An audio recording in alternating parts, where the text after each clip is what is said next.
2019 here in the Audi Museum Mobile. I would like to welcome everybody who's here in this room, but I would also like to welcome all those who are following our press conference online.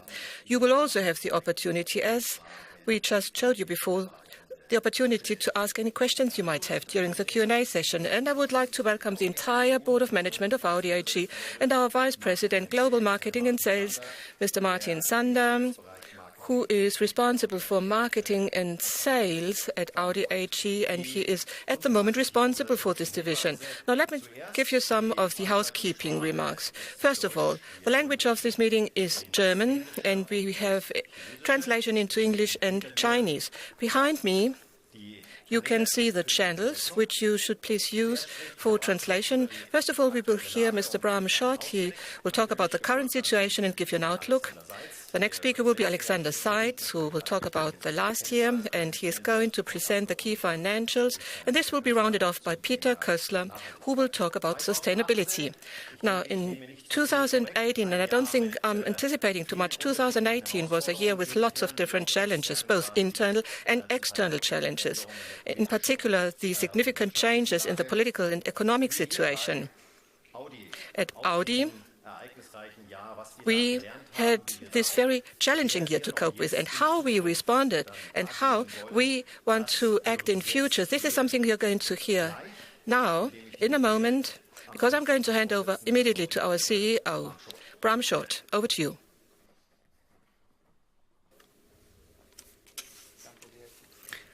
Thank you, and good morning, everybody.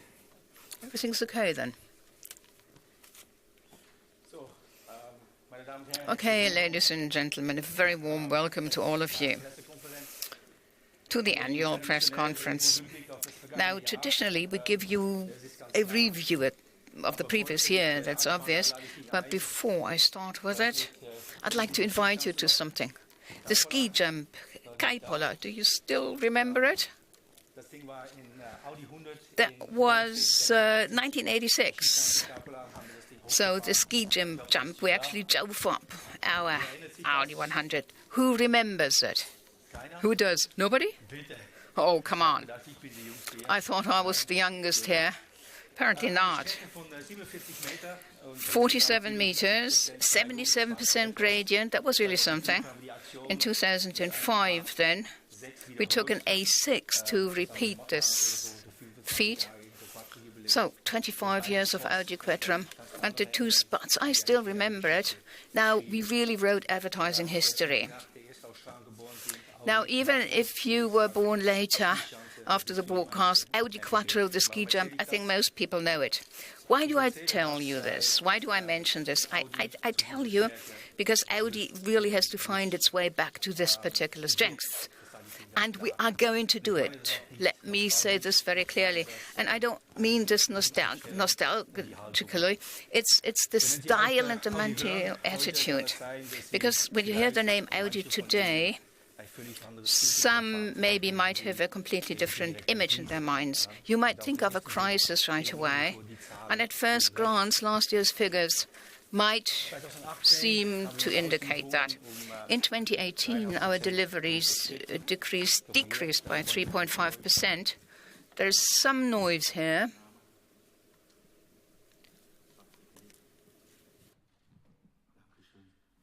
Thank you.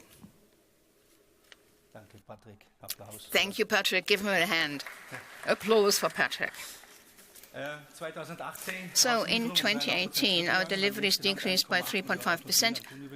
1,812 million cars were delivered to customers, 65,000 fewer than the previous year. The operating return on sales also fell to 6%. Now, this includes some special items. Alexander Seitz will explain this later. From the diesel crisis, a fine of 800 million, among other things that we paid last year. And again, Alexander Seitz will explain this later. Overall, we achieved an operating profit of around 3.5 billion. And compared to the previous year, well, that was 4.7. So we are not satisfied with these figures. But these numbers don't show the whole picture, and that's something that we want to explain. Circumstances were very challenging for us. International crises, severe market fluctuations, all this, of course, affect the entire automotive industry, not just us. At the same time, future topics such as e-mobility, digitalization, and automated driving require high investments. In addition, the following topics affected us at Audi in 2018. Our product initiative, of course, the arrest of Rupert Stadler, WLTP, and continuing to work through the diesel issue. Now, that's what I'd like to address in the following. We launched the biggest launch program in our history in 2018. 20 market launches all in all. That's what we mastered and coped with. Completely new models among them. The Q8, there was an important model change for the A1, for the A6, the A7 and the Q3. And a car that has already made history. The first all-electric e-tron. With the e-tron, we opened up a new era for us. It's the first of its kind. And the feedback from the press, the trade press, from our dealers and the customers has been exceptionally overwhelming, phenomenal. The basis for this product initiative, to explain this, was laid by my predecessor, Rupert Stadler. In his more than 11 years at the helm of this company, he made Audi into a global player. And we are not going to forget this. Now, the changeover to the new WLTP test cycle in 2018 caused us particular difficulties, that's obvious, because unlike our competitors, I must say we were less well prepared. That's obvious. And there's something else that there were quite a few jobs also to be done with the diesel crisis. We went through this. WLTP, however, did not only lead to gaps in our product portfolio, but we also had shift cancellations. And to be quite honest, in particular in production, we expected a lot of our people. But in all areas, Audi employees showed great commitment in 2018. That's obvious as well. My colleagues on the Board of Management and I are well aware that we have an exceptional team that really performs outstandingly. And on behalf of the entire Board of Management, I would like to thank this team for their great performance last year. And as Niki Lauda says, I'll take my hat off to them.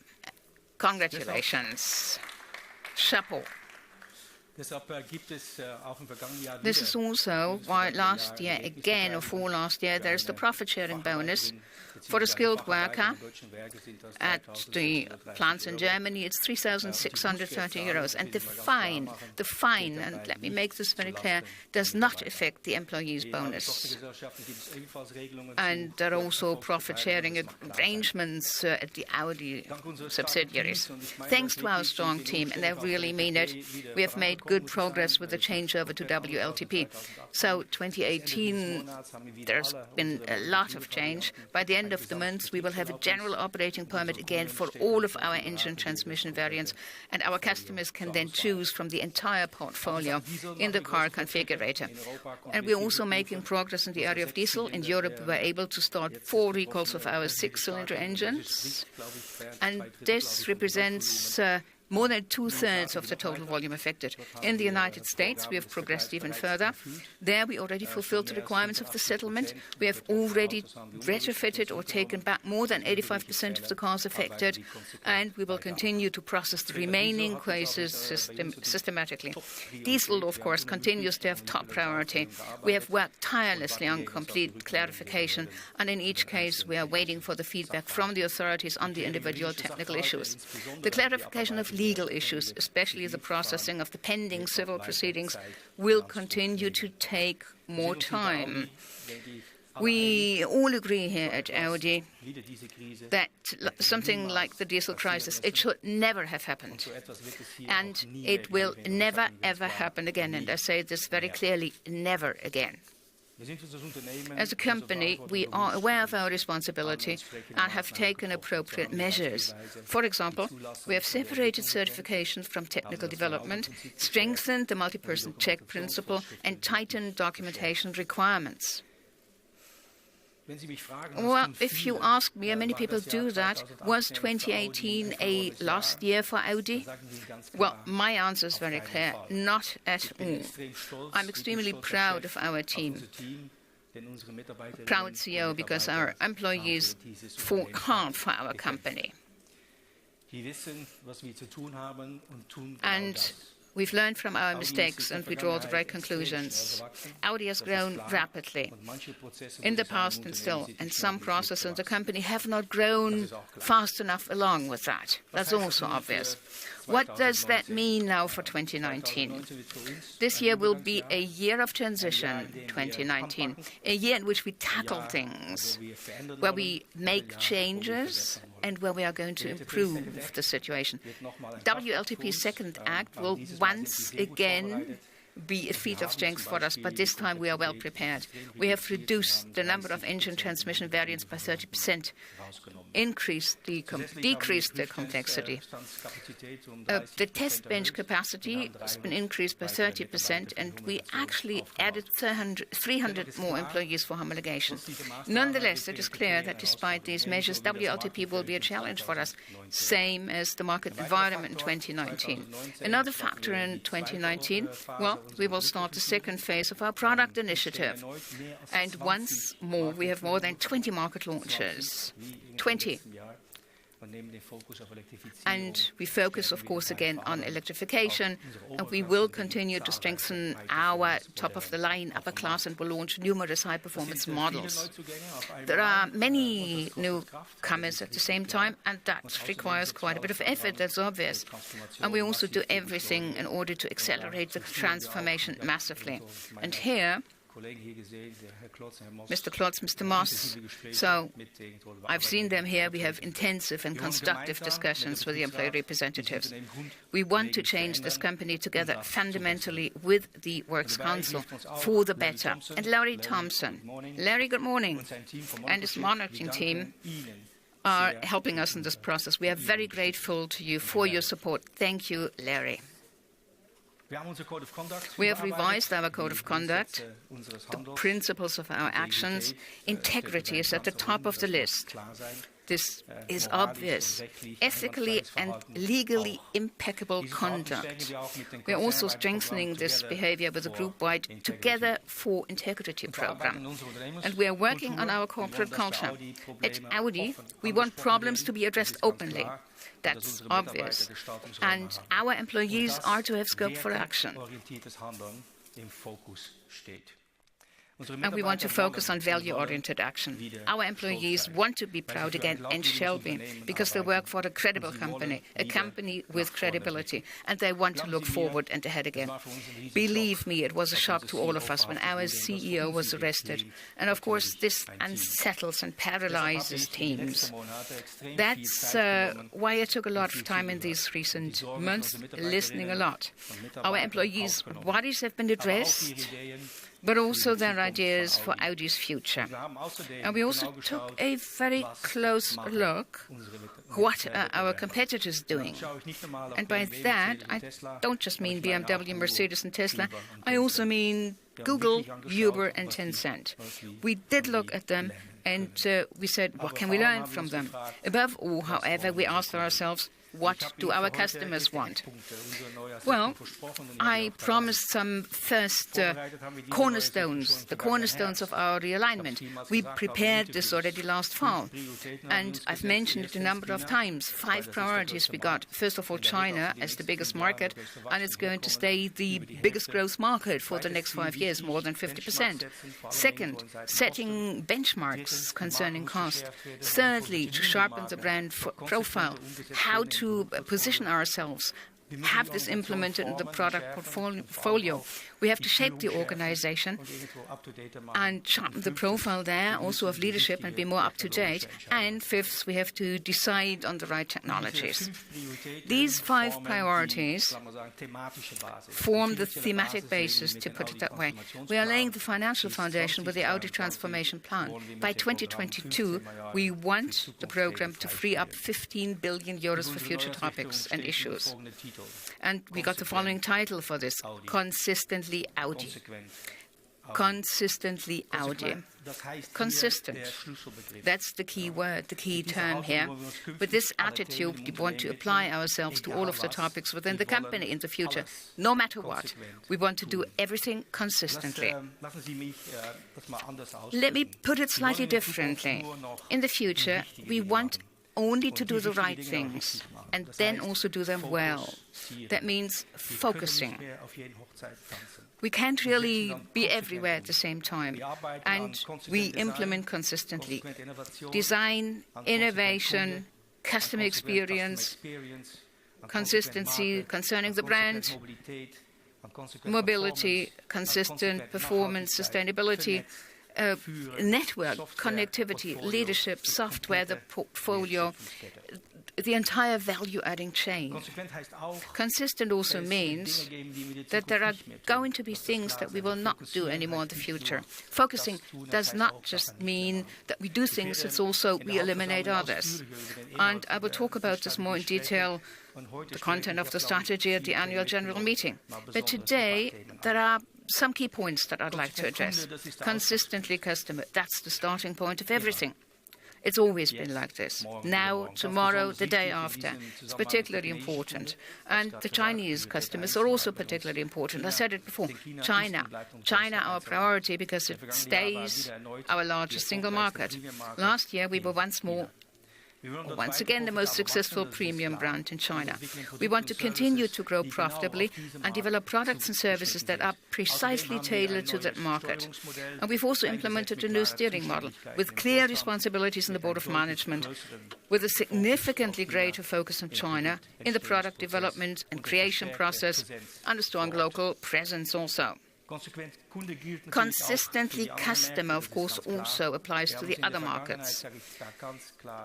We have revolved around ourselves too many times in the past, too often, getting deeper into technical details that the customers didn't even ask for. We can't afford that anymore. In the future, we will consistently think from the outside in. Our new Customer Advisory Board will help us there. The Advisory Board is the voice of our customers in our company, and it is closely linked to the product development or creation process. With more customer focus, we will increase our efficiency and effectiveness, and we create a unique premium experience for Audi drivers. We want to have the most satisfied customers. And if we want to be the number one in any area, that's the one. We want to delight our customers. The second field of action, consistently electric. We have an ambitious goal. We want to be at the forefront of the changeover to electric mobility. And that is why we are currently reviewing our entire portfolio and ask ourselves, what are we going to keep? What are we going to eliminate? And where are we going to rethink matters? By the end of next year already, we want to have 12 electrified models in our portfolio. 5 of them will be fully electric, 7 will be plug-in hybrids. You could see most of the models at the Geneva Motor Show already. At our press conference, we presented, for the first time, solely electrified cars. And we showed we are serious here. The Audi Q4 e-tron concept provides a glimpse of the first compact SUV that we have developed on the MEB platform. The series production car will be launched 2 years from now and will provide access to e-mobility for even more people. By 2025, we will further increase the number of electrified models to a total of 30. We electrify each of our model series and develop additional highly attractive and emotive electric cars, like the e-tron GT. From the compact SUV to the upper class, top-of-the-line sedan, at Audi, every customer will find the right e-model. My next point is consistently connected. In the future, a car's drive system will be less decisive. Connectivity and the overall character of a model will be much more important. And that is why we are developing digital services with added value. And we also place a stronger focus on our mobility services. In software development, we intend to utilize significantly more synergies within the Volkswagen Group. And of course, 1 billion euros of earnings contribution, we do maintain this target. Step by step, we are creating the conditions for this. For example, the Audi e-tron is the first model with functions on demand. Special equipment that can be flexibly added. The HoloRide startup is a very good example of how we are opening our My Audi platform to third parties. And with a special edition TT Quantum Grey edition, we will test the online marketing of our new cars as a pilot project in May. And of course, we do include our retailers here. My fourth point, consistently sustainable. This topic has been on our minds not just since yesterday. We are clearly committed to the Paris climate targets, in particular the 2-degree target. And later, you'll hear it in Peter Kessler's speech, our environmental and ecological commitment goes back decades. But it is precisely because of the diesel crisis that we now want to tackle this topic consistently. Sustainability is our ambition as part of the society. And at the same time, it's an absolute necessity for future success. Acceptance and relevance of our brand depend on it, and thus also the value of the brand. And that is why we are considering both factors, ecology and economy, into a new steering parameters.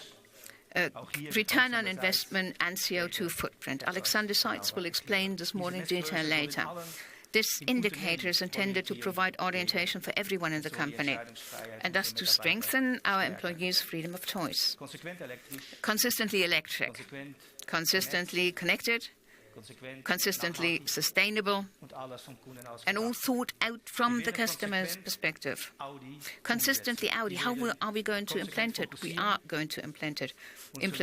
We will consistently focus and also omit some things. We will consistently use synergies and consistently pay attention to profitability and consistently strengthen our team. We will make the Audi spirit great again, the one that you all know. We will give our team a shared dream, a shared vision, one goal, a shared ambition. We Audi people want to become a first-class team where loyalty, competence, and trust prevail. A strong community in which the strength of individuals is firmly welded together. A community in which everyone shares the same convictions and values: respect, openness, transparency, and integrity. We want to have more diversity at Audi. More diversity. And by that, I don't mean labels like man, woman, young, old, German, Dutch, assembly workers, engineer. I mean the people behind these labels, the diversity of talents and perspectives, because only this diversity makes a company successful. At Audi, we will become fearless employees, meeting challenges courageously with an undisputable will to succeed. That's what we want. People who remain true to themselves, who question the status quo, people who make courageous decisions and pursue one goal with every action they take: progress. We are striving for sustainably profitable growth. And that's all, nothing else. I was talking about the ski jump earlier. Now, our special ambition is associated with this image. We don't drive down or go down the slope, but up. The ski jump in Kaipola can no longer be used today, unfortunately. So there's a new challenge that we were looking for with an even more ambitious goal. Not 70% gradient only, but 85%. Not a conventional all-wheel drive, but the all-electric e-Quattro. We wanted to climb the steepest section of the legendary Strife, the famous ski run in Kitzbühel. And with Matthias Exter, we found one of the best from our team, putting him in the driver's seat behind the wheel. And of course, the driver's seat of an Audi e-tron, because this car is a symbol for us, for our start into a new era. And this action shows our attitude: ambitious, focused, and consistent. And the question, of course, is, will we manage it? And I just tell you, see for yourselves.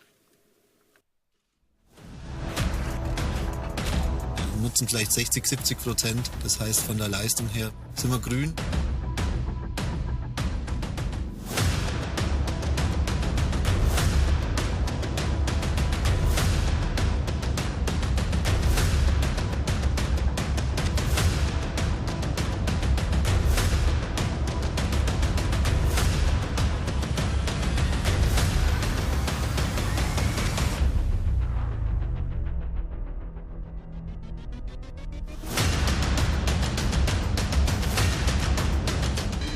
No, yeah, definitely don't want to stop here.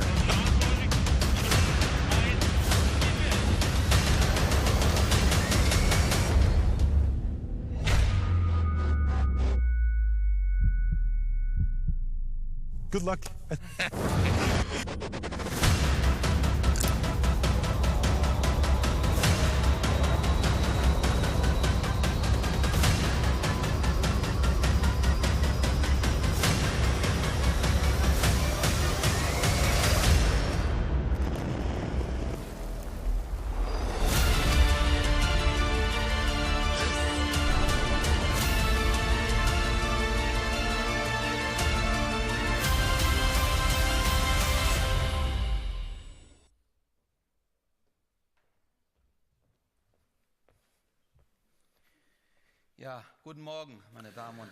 Good morning, ladies and gentlemen. The year 2018 was without a doubt a difficult year for Audi. Markets were volatile on the one hand, and there were macroeconomic challenges that were really severe. In the diesel crisis, we paid the fine of 800 million euros. And we also managed the biggest model initiative in our history. We changed over our entire portfolio to the new WLTP test cycle. Well, I don't like to say it, but I have to be honest. That was a stress test, and despite intensive preparations, we failed. Significant organizational deficits reduced our sales volumes and had a negative impact on our key financials.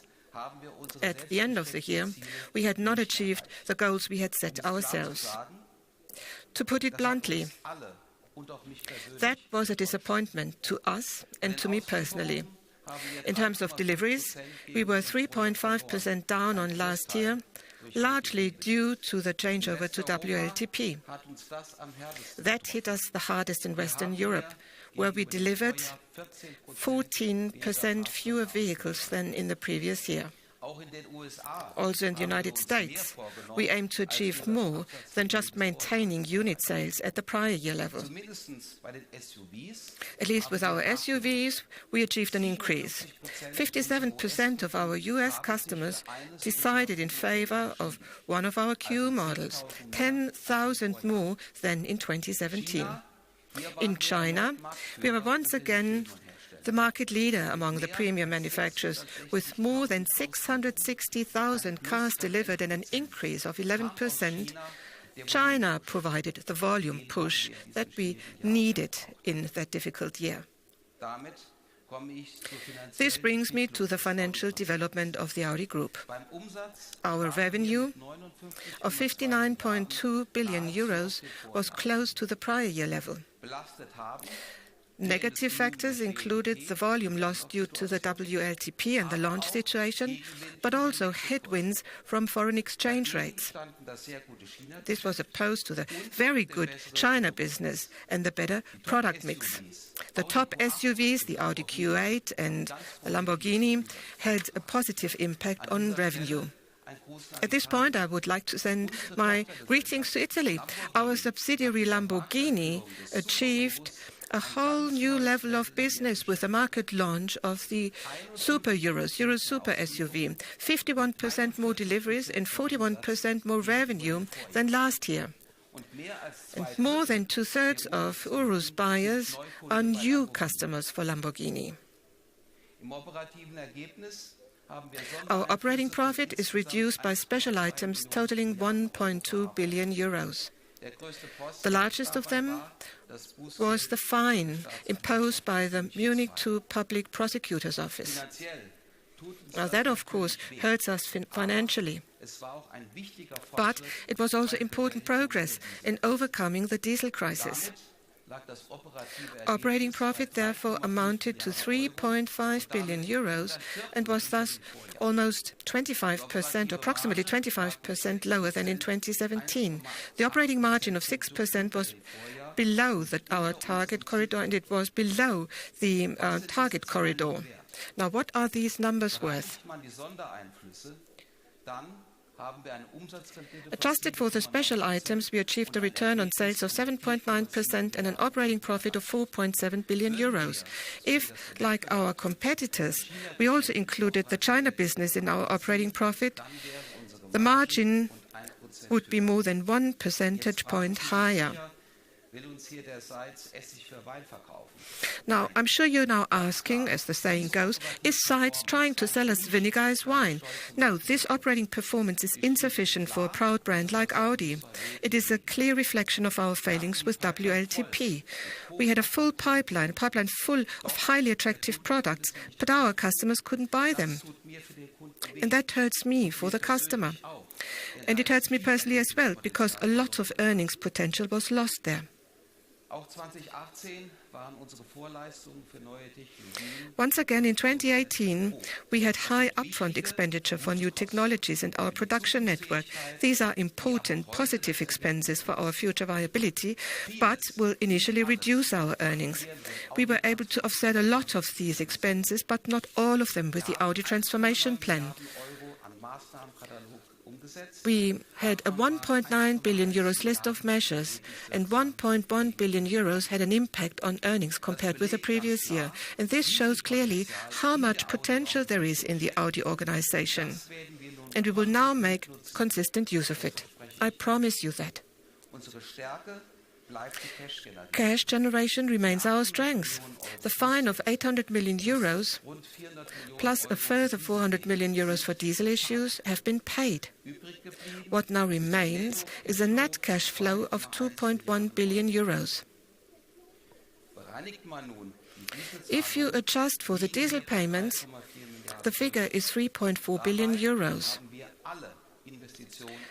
Once again, we have covered all investments from our own resources, and net liquidity of 20 billion euros is at the previous year's high level. Here too, one could say it's not that bad, but that would not reflect Audi's expectations or the expectations of our owners and stakeholders or interest groups, and certainly not my personal expectation either. In 2019, we will apply all our strength to overcome that low point and get back on track. 2019 will be a year of work, of creating order, and there will probably not be a great reward awaiting us at the end of the year. Not yet. That will come later. In the first half of the year, we will still feel the effects of WLTP. And as Bram Schott has already said, the WLTP second act will also be a challenge.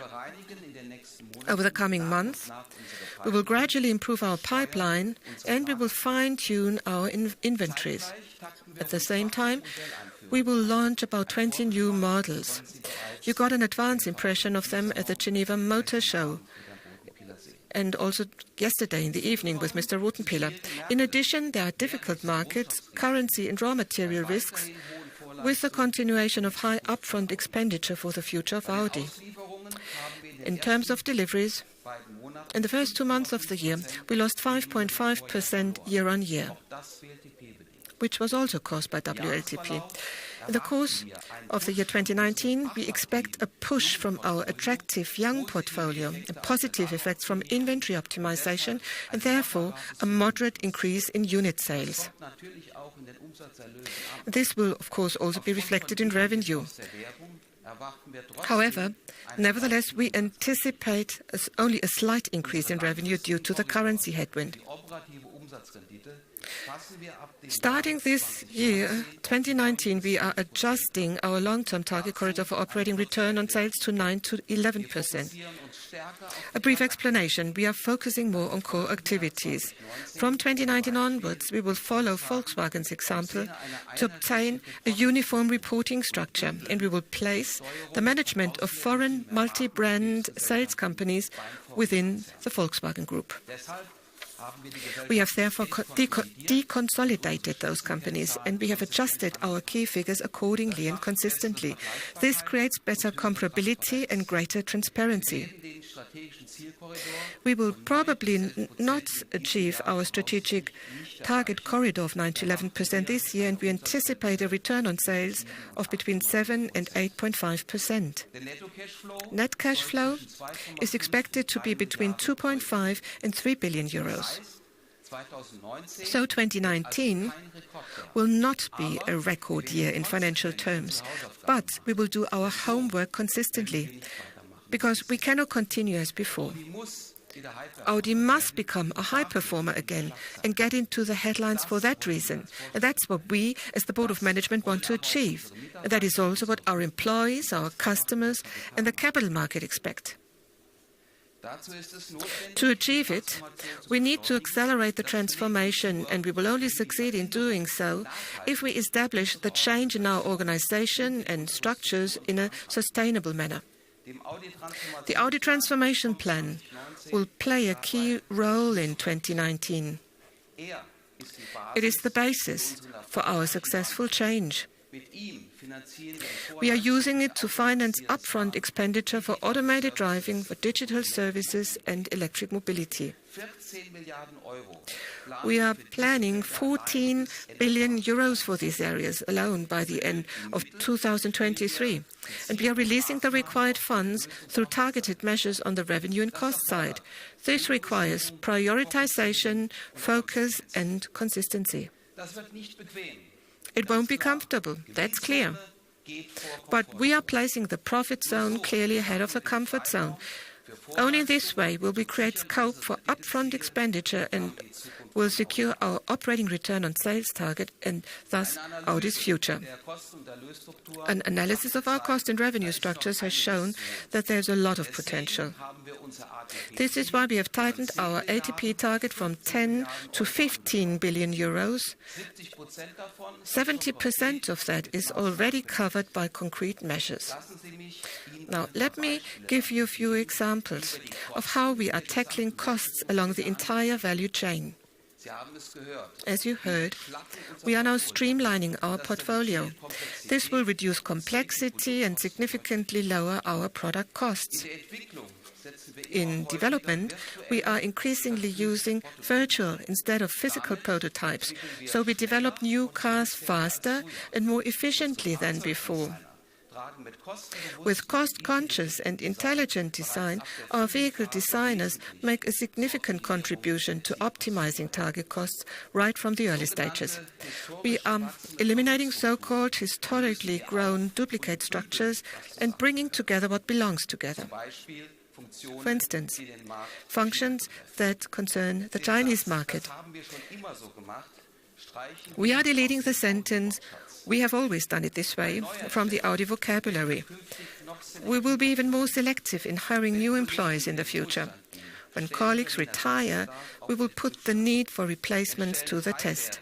When vacancies become available, we will question them. Is it a job for the future? Do we need a specialist from outside? Or can we make someone from the existing team fit for the job? We need the right people in the right positions. One successful example is the 300 employees from our pre-series center who have been qualified for homologation. I am delighted that our colleagues are now on board in this important future field. Against the background of even more complex emissions and even stricter emission regulations worldwide, this is exactly where they are needed. On the revenue side, we are well positioned with a completely rejuvenated portfolio in the top-of-the-range segment, with our top-of-the-range models. This year, we will follow up with the launch of numerous S models, more models and derivatives for lower budget. This principle must be implemented in all model series. I see the greatest revenue potential in our electric vehicle initiative, and The excellent feedback on the Audi e-tron proves us right. I'm convinced that the BEV penetration will develop better than was at first planned because the total cost of ownership, so the cost for the customer over the entire vehicle lifetime, will be significantly more attractive than for a car with a combustion engine. By 2025, we will offer our customers about 30 electrified models, and with our group architectures MEB and PPE, we will leverage unique economies of scale over the competition, and that's a clear USP. China. We have a strong focus on China, and we want to continue to lead in China, the market of the future. In 2018, we were the leading premium manufacturer there. With local research and development and strong local partnerships and China-only products, we can respond even better to the needs of our Chinese customers in future. And that applies to digital services as well. If we think nothing is possible without a smartphone in Europe, that attitude is even more widespread in China. Now, perhaps the most important purchase criterion is connecting with the digital world of our customers. But only attractive digital services can turn a car into a highly intelligent smartphone on wheels. By 2022, we will produce 12 models locally in China. Our medium-term goal is more than 1 million deliveries each year. Another word on the return on investment. We all expect Audi to generate a return on our investments of more than 10%. I'm therefore looking forward to our new strategy because it will make Audi more profitable and more valuable. For example, in the future, we will prioritize our product portfolio according to its capital value and CO2 contribution. And this means that the CO2 advantage that we achieve with electric vehicles and the negative impact from the worse CO2 footprint of conventional cars will be offset against the project margin of the respective vehicle project. So with electric vehicles, we will actively avoid CO2 penalty payments, hence costs, and each Audi e-tron sold is valuable in two ways and has a direct impact on our return on investment. But even beyond these considerations, it applies that wherever we place investments and resources in the future, significantly more value must be generated. More products, more return, more premium. Only then will the efficiency calculation work out. Now, what does this mean in concrete terms, in terms of value creation? In dialogue with our social partners, we are questioning ourselves critically. Where should we reduce the depth of production or service provision? How can we increase our productivity? What is the most economical allocation of work and tasks between the plants? In order to improve resource costs and capacity utilization, we are merging model platforms and making production more flexible. And if we do this right, we will ensure future viability at every Audi plant. Yes, we have a lot to do in 2019 and the upcoming years, certainly. A lot, but not too much. It is ambitious, but it's not unrealistic. I'm convinced of the potential of the Audi brand.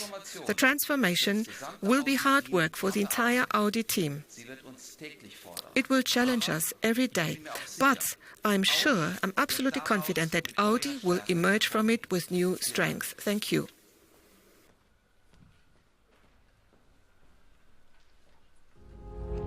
As engineers, we love numbers. But how can we use them to make the world a better place? By connecting 9.6 billion people that will inhabit the world in 2050? By driving millions of electric test kilometers? By illuminating the world with myriads of pixels? By committing ourselves to the highest standards? Can we improve the world by accelerating a flying taxi?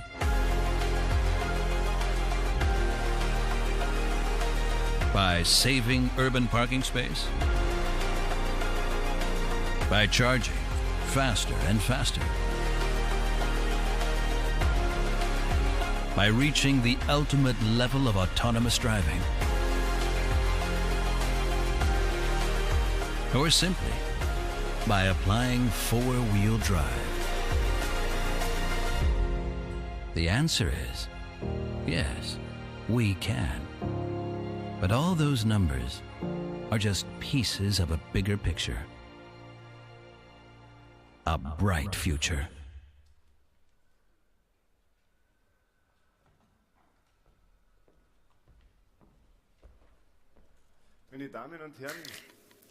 Ladies and gentlemen, a very warm welcome also from me. Acting responsibly is the basis of trust, and we want to regain that trust. Sustainability has been a key corporate objective for a long time. It means future viability. And Bram Schot already said that. Audi is to achieve a new Vorsprung with sustainable products from a sustainable company. We, the Board of Management, know genuine sustainability, first of all, costs a lot of energy and very often also money as well. But the responsible use of resources is also economically sustainable then in the end. And we've been convinced of that for years. Worldwide, more and more people are changing their attitude.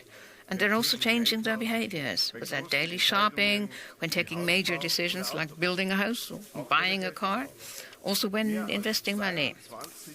More than $22 trillion worldwide have been put into sustainable investments worldwide. And the trend is accelerating significantly. And we want to convince these investors as well. With human rights, equal opportunities, and the environment, we are committed to high standards. We let ourselves be assessed by ratings, for example. The entire Board of Management stands behind the goal of sustainability. I, as the Board of Management member for production and logistics, I speak here on behalf of all my colleagues. And we also do a lot for sustainability and production, and we've been doing it for a long time, for decades in some areas. In a few minutes, I'll give you some examples of sustainable business methods. Bram emphasized that we are committed to the Paris climate goals, especially to the 2 degrees target. Audi is the first premium car manufacturer to have its CO2 footprint independently certified. We are working along the entire value chain on CO2 neutral production and supply lines, closed resource loops, and sustainable products. The 4 rings of sustainability form the concept of all of our actions: reduce, reuse, recycle, and rethink. Reduce environmental impact significantly, reuse resources systematically, recycle raw materials in high quality, and rethink by going completely new ways. The first ring of sustainability is reduce. We want to consume fewer natural resources. The biggest lever here is energy. And that applies to all of us, by the way, industry, retailing, and private consumers. Nearly half of all resources consumed are for energy production. And still it's mainly coal, oil, gas, or uranium, what we got. Energy sources with the well-known risks. Reductions here are particularly effective. Audi has a clear agenda. We will make all our plants CO2 neutral by 2030. And we're expanding this goal, reducing our consumption of energy, reducing our consumption of raw materials, and reducing our transport needs. The Brussels plant has been CO2 neutral already since 2018.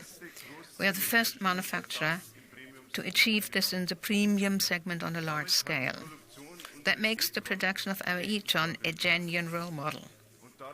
And we are really proud of that. Other plants have also made great progress. Here in Ingolstadt, for example, we are increasingly using energy from hydropower, solar power, and also the waste heat of our own factories and industry nearby.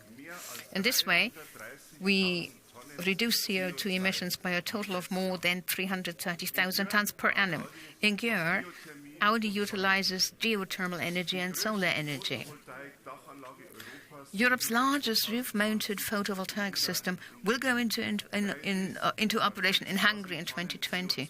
This alone reduces CO2 emissions by 6,000 tons each year. In addition to such measures, major measures, we have avoided CO2 emissions of more than 23,000 tons at our 4 European plants alone since 2010. Through consistent energy saving every year, our rail transport from the plants in Germany to the North Sea ports has been powered by green electricity for a long time.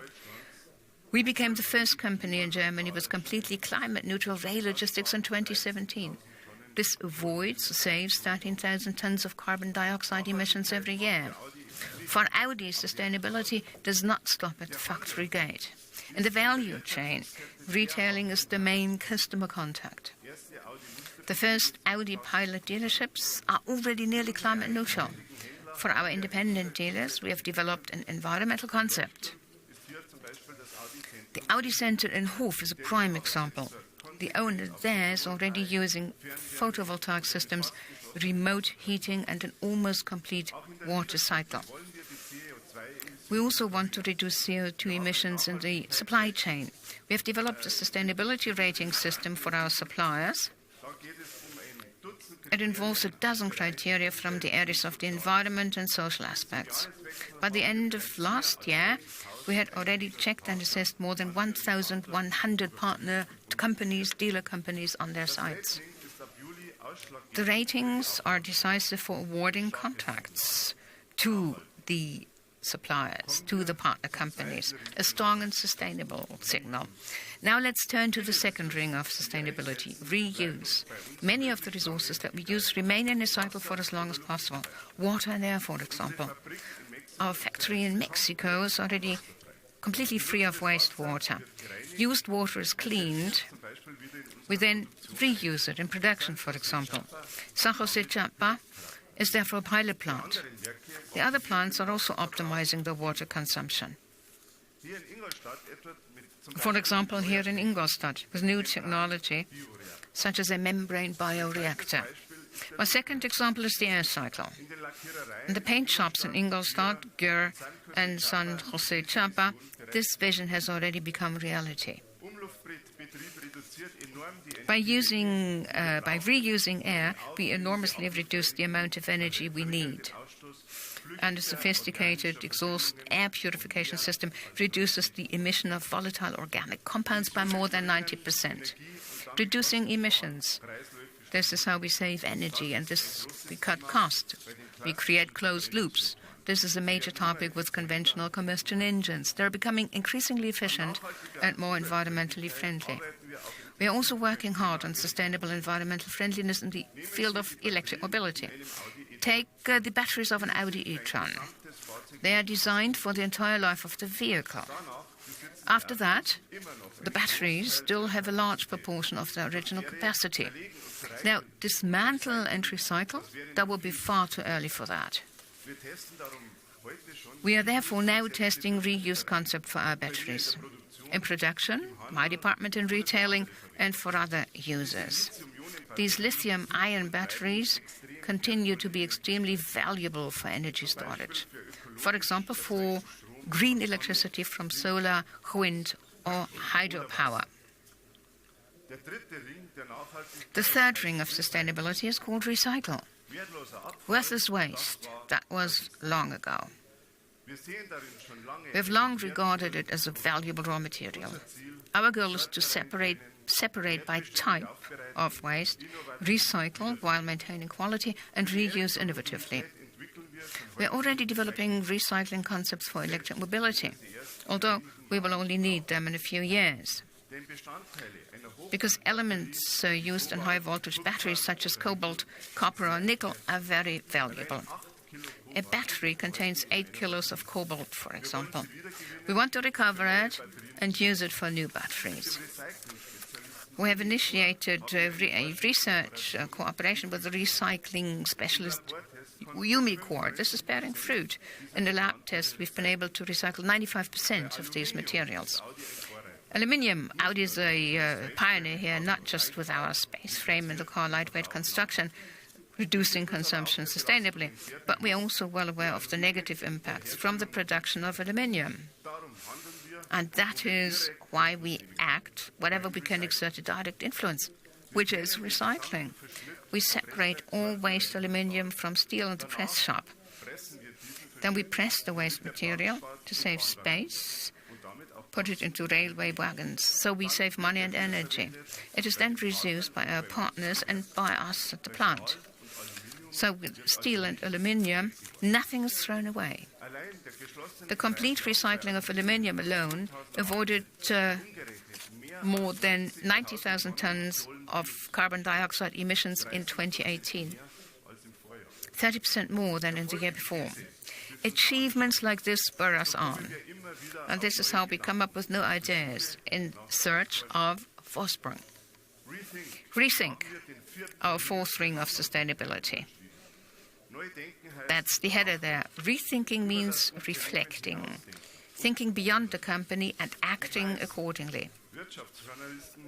I know economic journalists like to go through the roof, and they're going to experience a green miracle.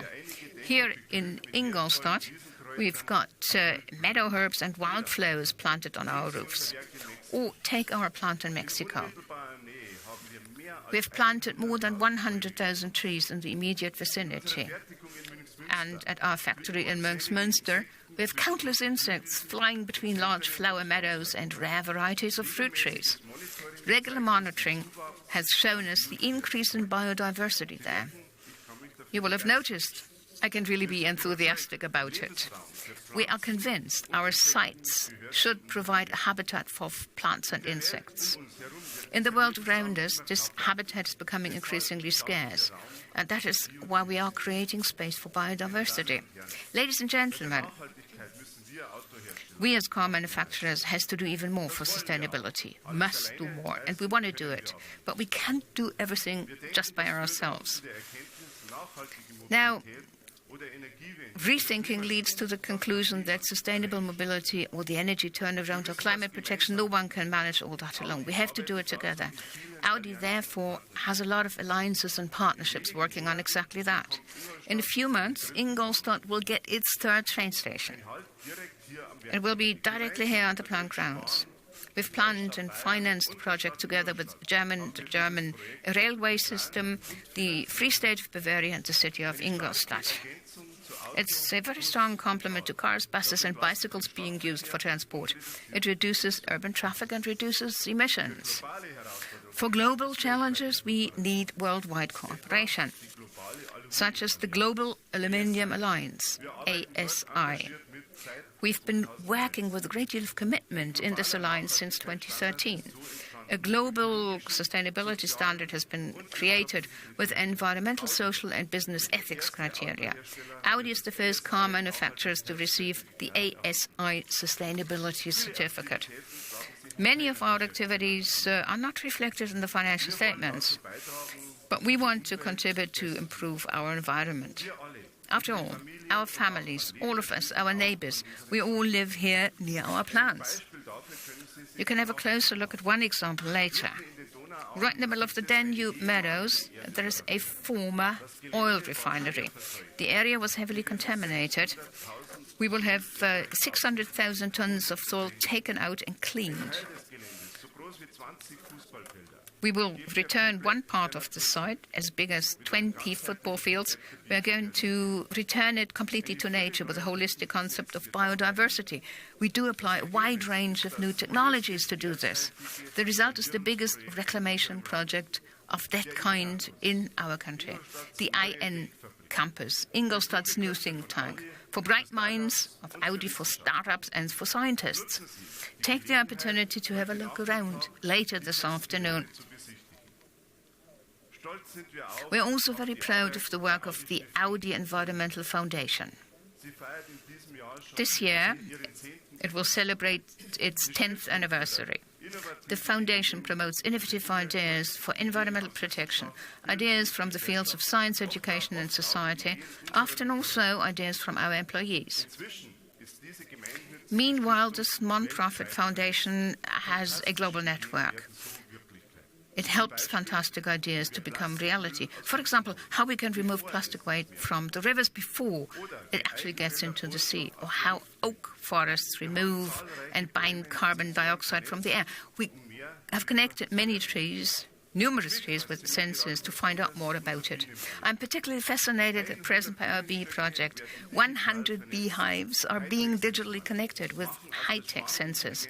They turn the bee swarm intelligence into a seismograph of biodiversity and pollution, toxic substances, and maybe in the long term we can also use it for weather phenomena forecasts. This is what rethinking is all about. The Audi Environmental Foundation connects know-how resulting in projects for a better world. Ladies and gentlemen, reduce, reuse, recycle, and rethink. The 4 rings of sustainability. One goal, Vorsprung, sustainability. We have already taken great steps in this direction. By 2025, we want to further reduce the environmental impact per vehicle produced by 35%. compared with the base year 2010.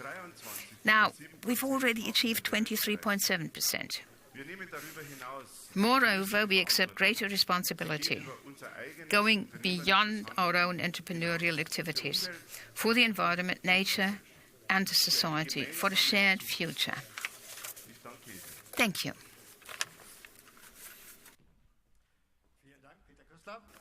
Thank you, Peter Kössler, and thank you, Alexander Seitz and Bram Schot. Now, before we start our Q&A session, we have to make a couple of rearrangements so that we can bridge the time.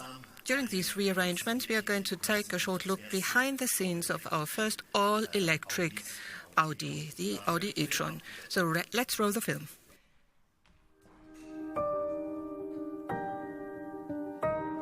What I'm most proud of is that the Audi e-tron is 100.0% an Audi. You will see, smell, feel Audi in its design, in its quality, in its workmanship, in its technology. In 10 years from now, we will talk about e-tron the same we talk about Quattro. It will be in the heart, in the essence, in the DNA of Audi.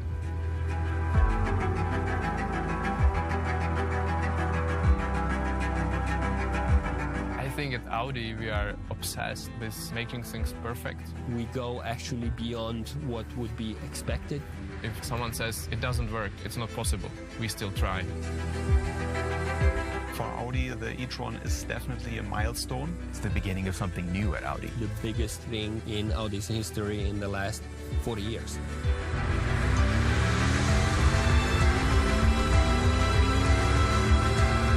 We are convinced that electric driving is the future. We had to incorporate every single bit of knowledge and expertise over many, many decades. This car is full of surprises. Like the all-new brake system, air suspension, the first all-electric Quattro drivetrain. It's a really big step forward. It leads the way to the future here. It's these moments where you think it's something completely fresh, completely new. And it was absolutely exciting to be part of that. So the market is coming. It's just the right time to bring the e-tron.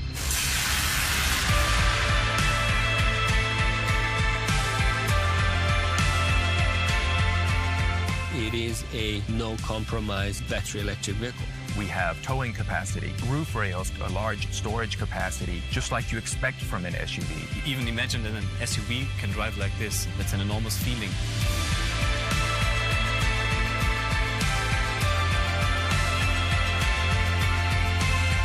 After many, many years of the work, where you can see the result, it's a really special moment. In the end, we managed to make something which was impossible, somehow possible.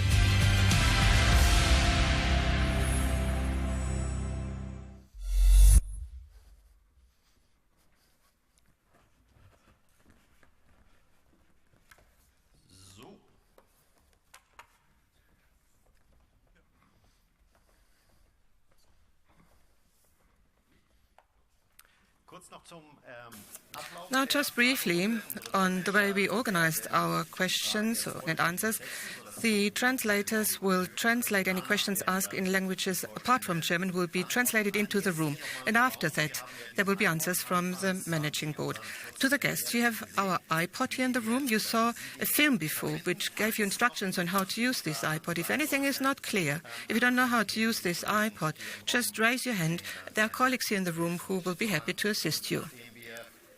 And since we really want to finish by 12 o'clock sharp, because after 12, after a short break for lunch, there will be further items on the agenda for the afternoon, so we want to really finish by 12 o'clock. And that's why we would like to start with the first question immediately. Mr. Fasse. Or did I make a mistake here? Is it Mr. Fasse, or who has the first question? I have a couple of questions, if you permit. Now, you talked about the efficiency programs. That's my first question. And you also talked about a reduction of the workforce, shedding of labor, and your parent company and your sister company, Volkswagen, gave us concrete figures. Now, could you also give us concrete figures? How many jobs will be lost at Audi? What will be the amount of job reduction at Audi? That's my first question. The second question, you said that in China, in the medium term, 1 million cars should be sold. That's your plan. And that would be approximately 400,000 more than today. Could you be a bit more specific? When do you want to achieve this target? And how high would be the share of China in the total sales? Because it's already quite high right now. So maybe you could give us more precise figures here. And then you also mentioned about China that on the managing board, well, I think you want to have more clear-cut allocation of responsibilities in the managing board to the possibility of a specific division on the board of management or responsibility for China. Do you have such plans? Are you going to install a board office for China? Well, first of all, let's talk about China. Respond to the China question. Mr. Seitz, 1 million cars. That's our target for China, right? Now, we already achieved 660,000 vehicles today. I mentioned it in 2018. And we also assume that the market in 2019 will grow moderately. So it's not going that there's not going to be a slowdown. And otherwise, we might have some difficulties in volume markets, but this is not expected. And our planning horizon extends to the year 2022, and we think that this can be achieved within the planning horizon. Ram, would you like to comment on China and responsibility on the managing board? It is clear that we're not going to comment on speculations, but what we are really examining is whether the functions for procurement and development, whether we have a better responsibility on the board. Alexander Seitz is now currently responsible for China, but we think it's going to become even more important in future. It will grow. So that's something we are considering at the moment, whether they shouldn't be changed. But that's something that we have not finalized yet. No decision has yet been taken. And then to conclude, on development of jobs. Mr. Goebel. Now, development of jobs. I think there are a couple of points which are important in this respect. First of all, we clearly emphasize our employment guarantee by 2025. And it's clear that we understand we have a joint objective. We want to make Audi viable for the future. And that means we have to become more efficient and leaner. And thirdly, we very clearly will also recruit people in future-oriented fields and innovative fields. And fourth, we have an important task to handle. All our employees, our permanent, regular workforce, will also receive further training, systematic training. And Alexander Seitz already talked about the fact that we're going to raise our training budget. So all our employees will be made fit for the future by additional training. And fifth, we will also have to make adjustments in line with demographic developments, just like many other companies, which should be understandable. Thank you. Mr. Hübner? He should be somewhere at the back of the room. Yeah, thank you very much. Alexander Hübner from Reuters. Well, at some points, not only with in terms of the jobs, number of jobs, it's not entirely clear. It's a bit vague what you're saying here, because it sounds as though Volkswagen would move in a direction where things are combined or pooled more strongly within the group. So that means redundancy should be avoided. You don't want to have the same functions in 2 or 3 places at the same time.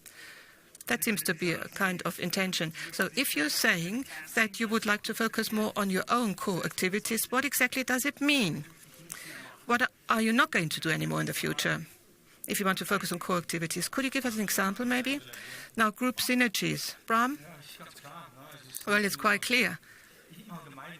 It's something that I said clearly before. It's generally the case that we want to combine our strengths and consistently make use of synergies. And I think it's a huge advantage that Audi is a member of a large group. Our cooperation with Porsche will be intensified as well. That's clear, because this is about the premium part of the market. And we also have the MQB, MEB, and with this we can achieve synergies. But only the possibility of using synergies doesn't mean you have them. You have to implement them as well if you have them. And I think we could do a better job there, implementing existing synergies. And I think it's also quite good. I think Herbert Diess made it very clear 2 days ago. It's good that we have to use the force of being a member of a group. Many of these brands in the group have strengths which we have to benefit from. And Alexander Seitz made it clear, if we look at investments for the future, what we cannot afford within the group or Audi is we cannot spend €1 twice. So consistent use of synergies is something that will be even more important in the future than in the past.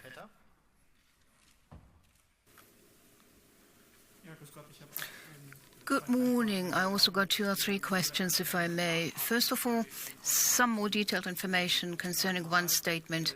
HR, personnel, employees, you're quite vague. Can you give us some more detailed information? Night shift, 1 night shift to be eliminated, that was mentioned. What's the status? Any agreement reached already? And then it was about leadership, the leadership level. Can you also give us some numbers there? Managers, executives, how many will be affected, or how are you going to reduce the number there? So much for HR. Wolfgang Porsche made a statement in Geneva saying that he thought it was the wrong decision to take the e-tron manufacturing to the Brussels plant. Do you agree? Would you do it differently today? What about the next e-cars? Where are they going to be manufactured? And the last point, online marketing, you mentioned this. Tesla, they focus 100% or almost 100% on online marketing. What about your plans there? What's the order of magnitude there for new cars? What kind of online share do you expect? And what about the dealers?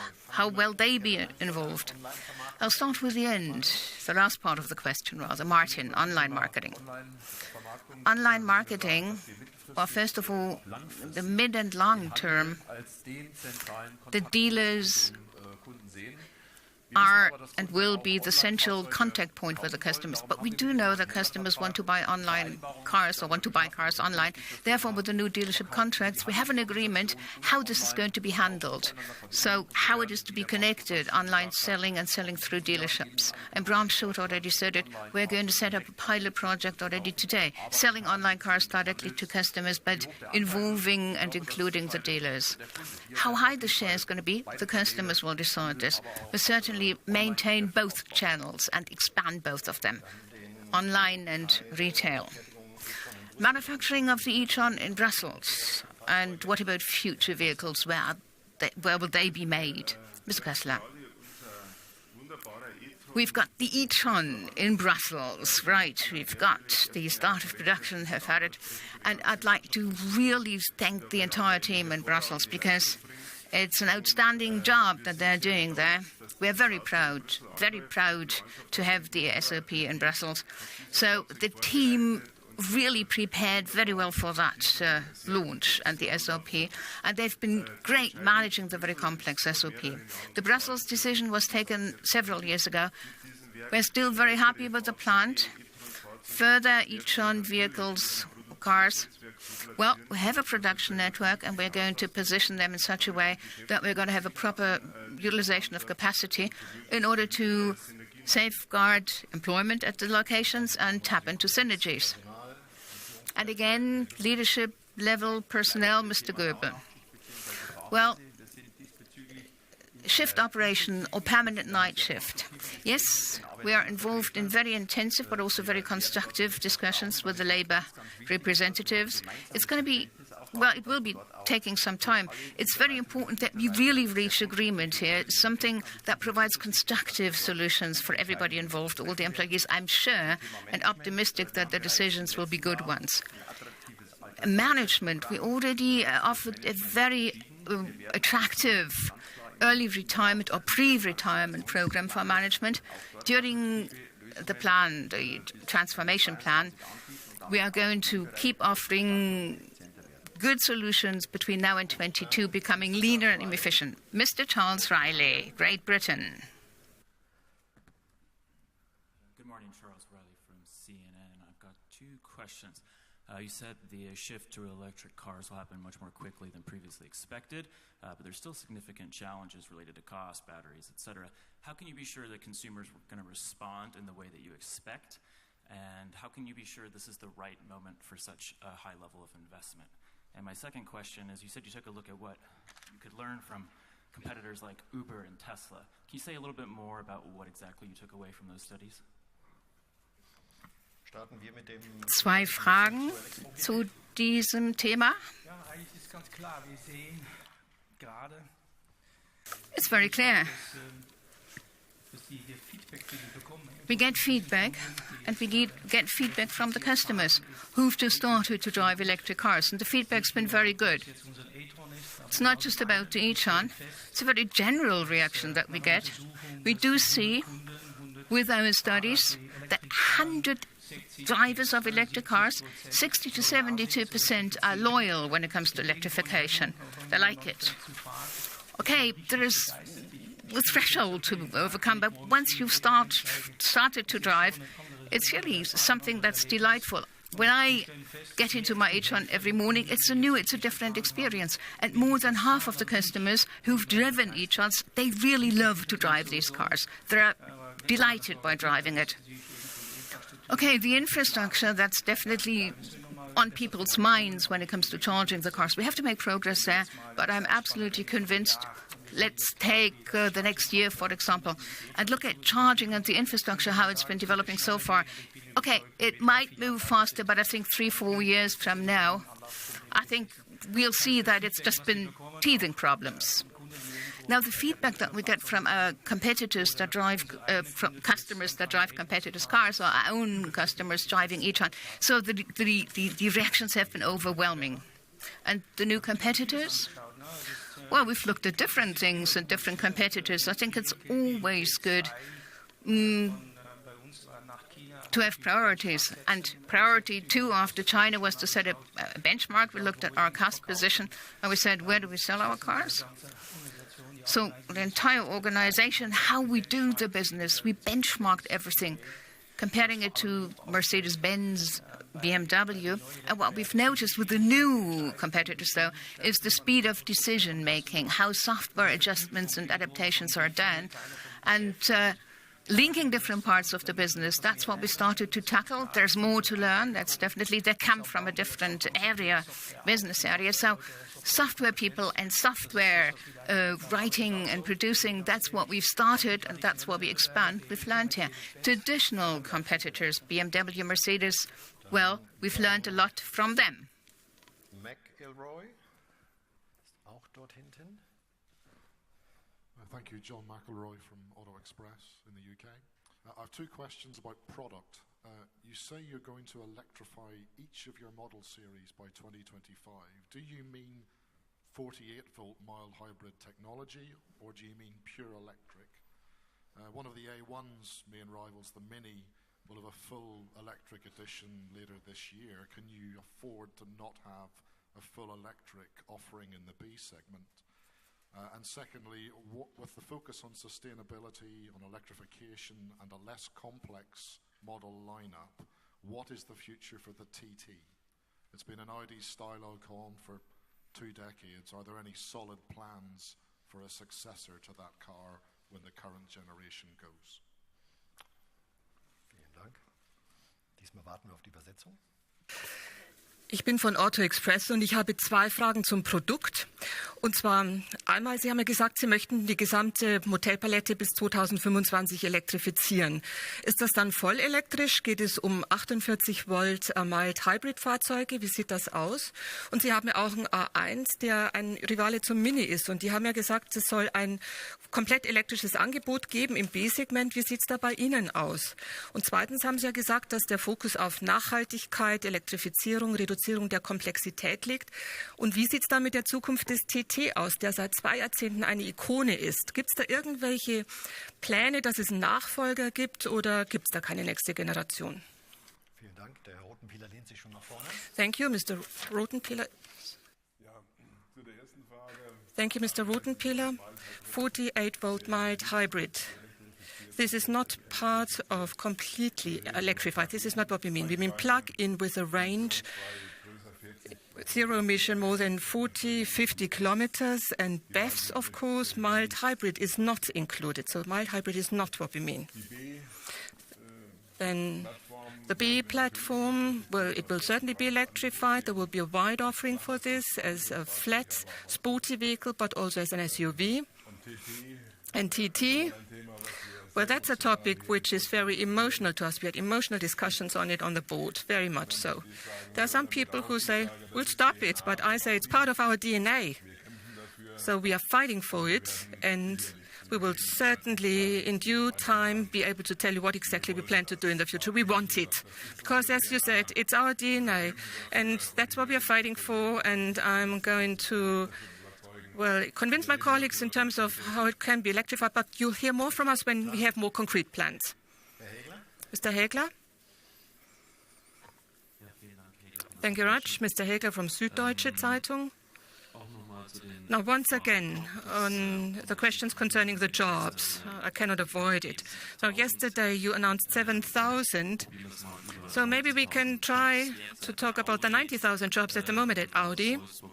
From Wolfsburg, Mr. Dies, we heard job reductions by 1/3 in electrification fields. Now, what does it mean for Audi? Now, this ATP, this transformation plan, does it include any forecast concerning the jobs? Anything you could tell us about more specifically? And the question about the focus.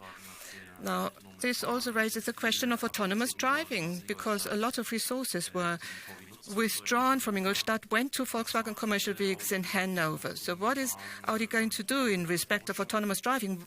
To what extent are you involved in the research and development for autonomous driving? And my third question, CO2.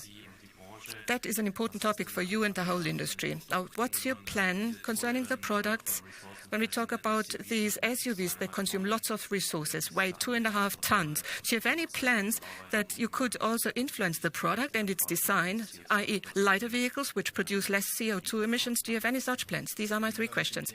Okay, let's start with CO2,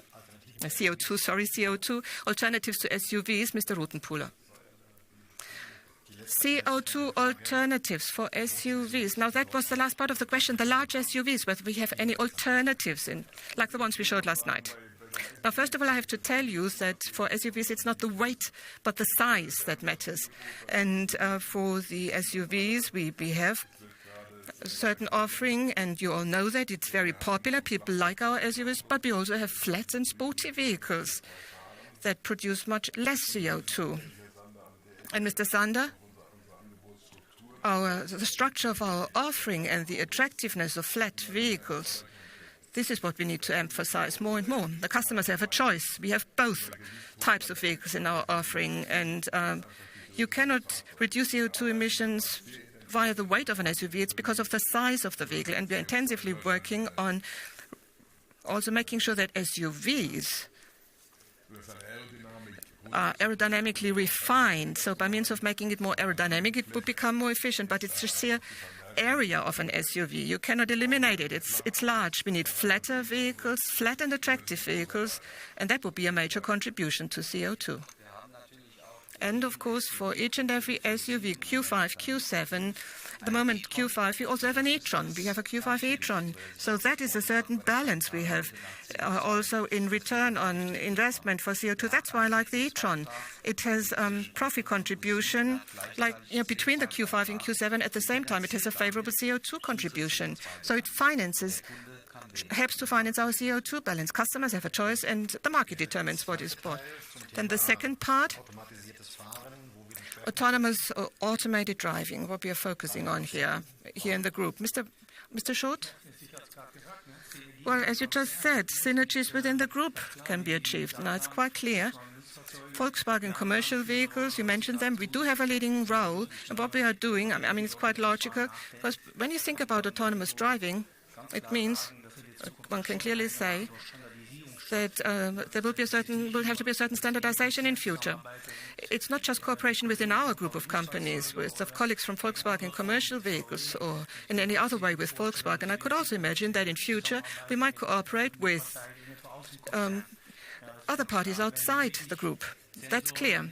If you really have sensors, infrared and radar, if this kind of technology is standardized and becomes homogeneous, and when we consider introducing this technology, then it's difficult to distinguish your brand via this technology. And then, of course, the magic word is cooperation. And as Alexander Seitz said, we have to be present in many different, or we have such a lot of work to do in our company, so it makes sense for autonomous driving to cooperate with the others in the group and beyond. And beyond our group, we will have to cooperate as well. It's going to be very important to get standards here because the investment to be made, the efforts to be made for autonomous driving is very high, and also the standard and product liability issues are extremely important for autonomous driving. So we think beyond the actual confines of our group. And with this, we come to the first part of your question, jobs. HR, Mr. Goebel. Yeah, thank you for this question. Now, we have more than 90, you mentioned more than 90,000 employees. Today in Ingolstadt, we have approximately 44,000, Neckarsulm 17,000 employees.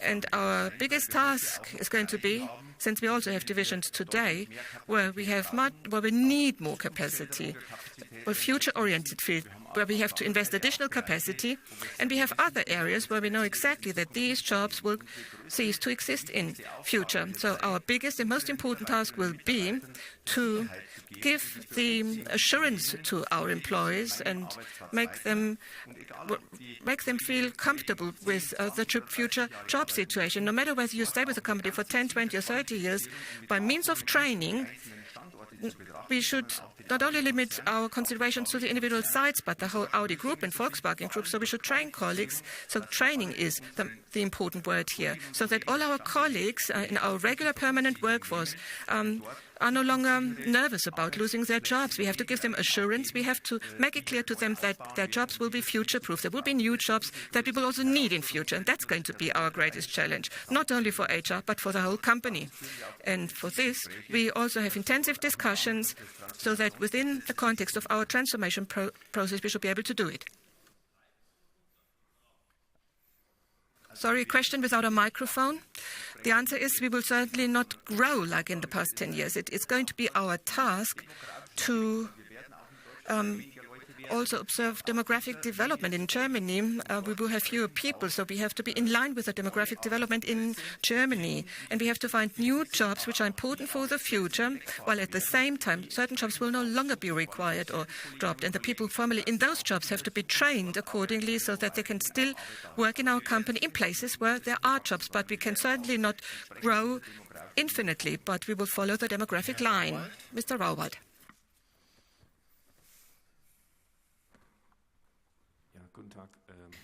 Good morning, Christoph Rauwald, Bloomberg. One brief question on the portfolio, a reduction of the portfolio that was mentioned before. The TT. Do you plan a successor for the present R8? Because the segment is very much under pressure. Two-seater sports cars. Will there be a successor for the R8? And then, what is the effect of the WLTP on the results, Mr. Seitz, financial results? And then one final question. Mr. Diess, when visiting the United States, actually mentioned a possible production site for Audi in the United States. Should that happen, would that be Chattanooga, the Volkswagen plant? or would there be an independent manufacturing site? Thank you. Let's start with the strategic question, successors for icons, Bram. I'll start with the reduction of the product portfolio because I think that was the first question. What we've seen in 2018, the difficulties with WLTP, they were, well, we looked at the product portfolio after that and we said it's too broad and too deep in many cases. That's what we found when we looked at it. And we found that with less complexity, we are able to meet the same customer requirements. So we started a project looking at the efficiency and effectiveness of the product portfolio, and we decreased the engine transmission variance by a level of 27 to 30% without harming sales. And the TT and the R8, the same, by the way. The same applies. We started a discussion, or we are involved in discussions with the sporty cars, and the RS vehicles will need a change towards and into e-mobility. That's what we are presently discussing and taking decisions. The e-tron GT, a first step. We're going to have it towards the end of 2020. That's the first step in exactly this direction. We have to maintain and keep our sporty DNA. And I think we're going to see in our discussions what we'll still need in terms of internal combustion engines and what we can transfer into e-mobility right away. Well, one thing is clear, we are an emotional brand. And Audi will always have icon cars. Now, remember Geneva and the e-tron GT? How well it was received, that can be a new icon. It will be one. Yeah, I was just going to say it, my friend. TT and R8, we have discussions and conversations there. We're also looking at volumes because profitability is also something that we need to focus on. But icons are part of Audi and we are still going to have them in future in whatever form. And the middle part, the effect on the revenue, WLTP 2019, Mr. Seitz. Well, since we've got the we also had the annual press conference of Volkswagen. They said WLTP had a major impact on the revenue situation in 2018. 1 billion was the order of magnitude there. In the first month, we do see that we still have some effects from last year because of what we got. WLTP's second act is going to come in 2019. We are much more better prepared and positioned this year. Yes, there is going to be some impact, but it's going to be much less market and significant than in 2018. And then a possible production site in the United States, Mr. Kessler?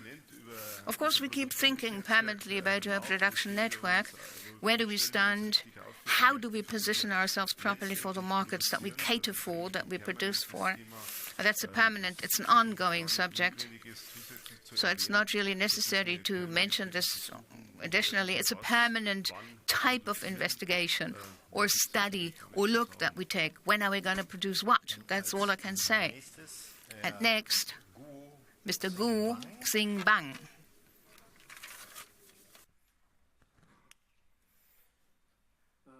中文提问，我想问一个关于这个刚才第一个提的问题，我们这个领导在回复的时候说，关于中国有一些问题还没有最终决定。我想问这个问题是不是指奥迪与这个上汽集团在中国的合资公司？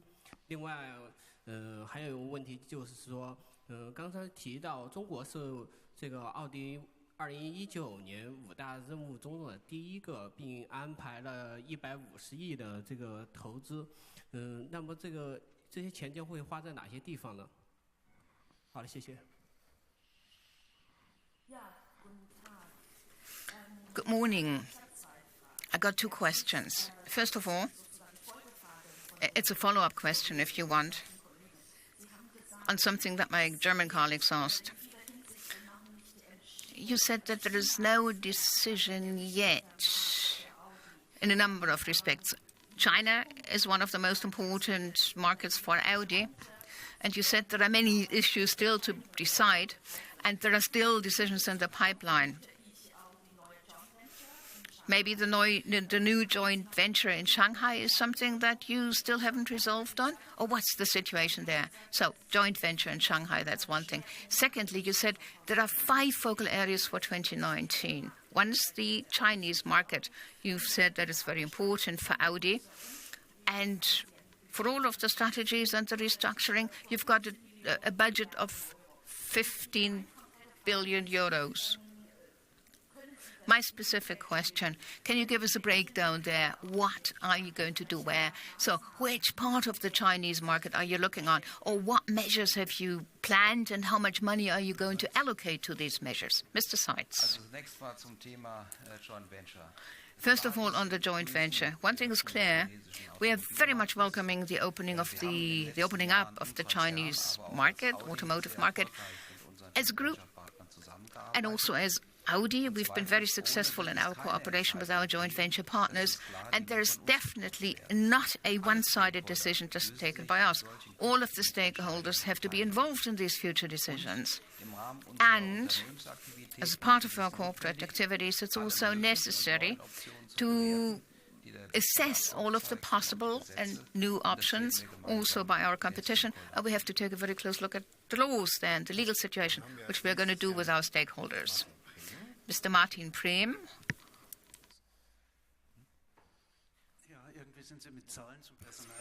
Well, you seem to be very reluctant to share job or HR figures with us, but I'll try it anyway.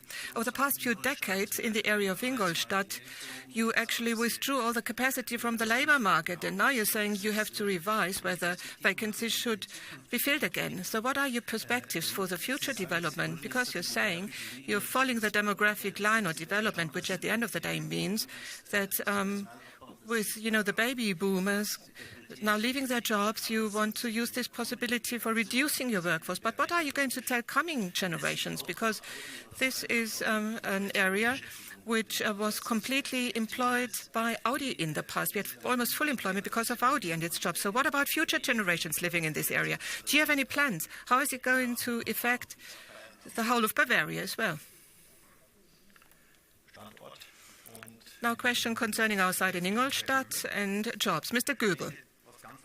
Now, I think what's really very important is the fact also when we also look at the past, and we know that these two sites, Ingolstadt and Neckarsulm, they are the backbone of Audi. We realize that, and that's how it's got to be also in future. And we also discussed that there we have very important markets. In China, of course, we have separate issues, and that's an important market as well. Our most important job, however, will be that our backbone, these two sites, should not only get this employment guarantee and protect the sites and make them fit for the future, and at the same time, this employment guarantee, it's not just something, that we wrote down on a piece of paper. We have to breathe life into it. It must be a reality. And it's important for us that all our employees have to rely on it, have to be able to trust that what we are saying is true here, that we do guarantee jobs. So the demographic development must be intensively observed. We have to see how the population develops in these regions so that systematically and in a targeted manner, our permanent workforce, to the permanent workforce, we have to make it entirely clear why training and flexibility are so important for the future. So we have to implement this. This must be concept that we actually live and breathe life into. These are decisive factors for the future, so that not only in 5 years, but also in 10 or 15 years, we can still produce cars in these two sites.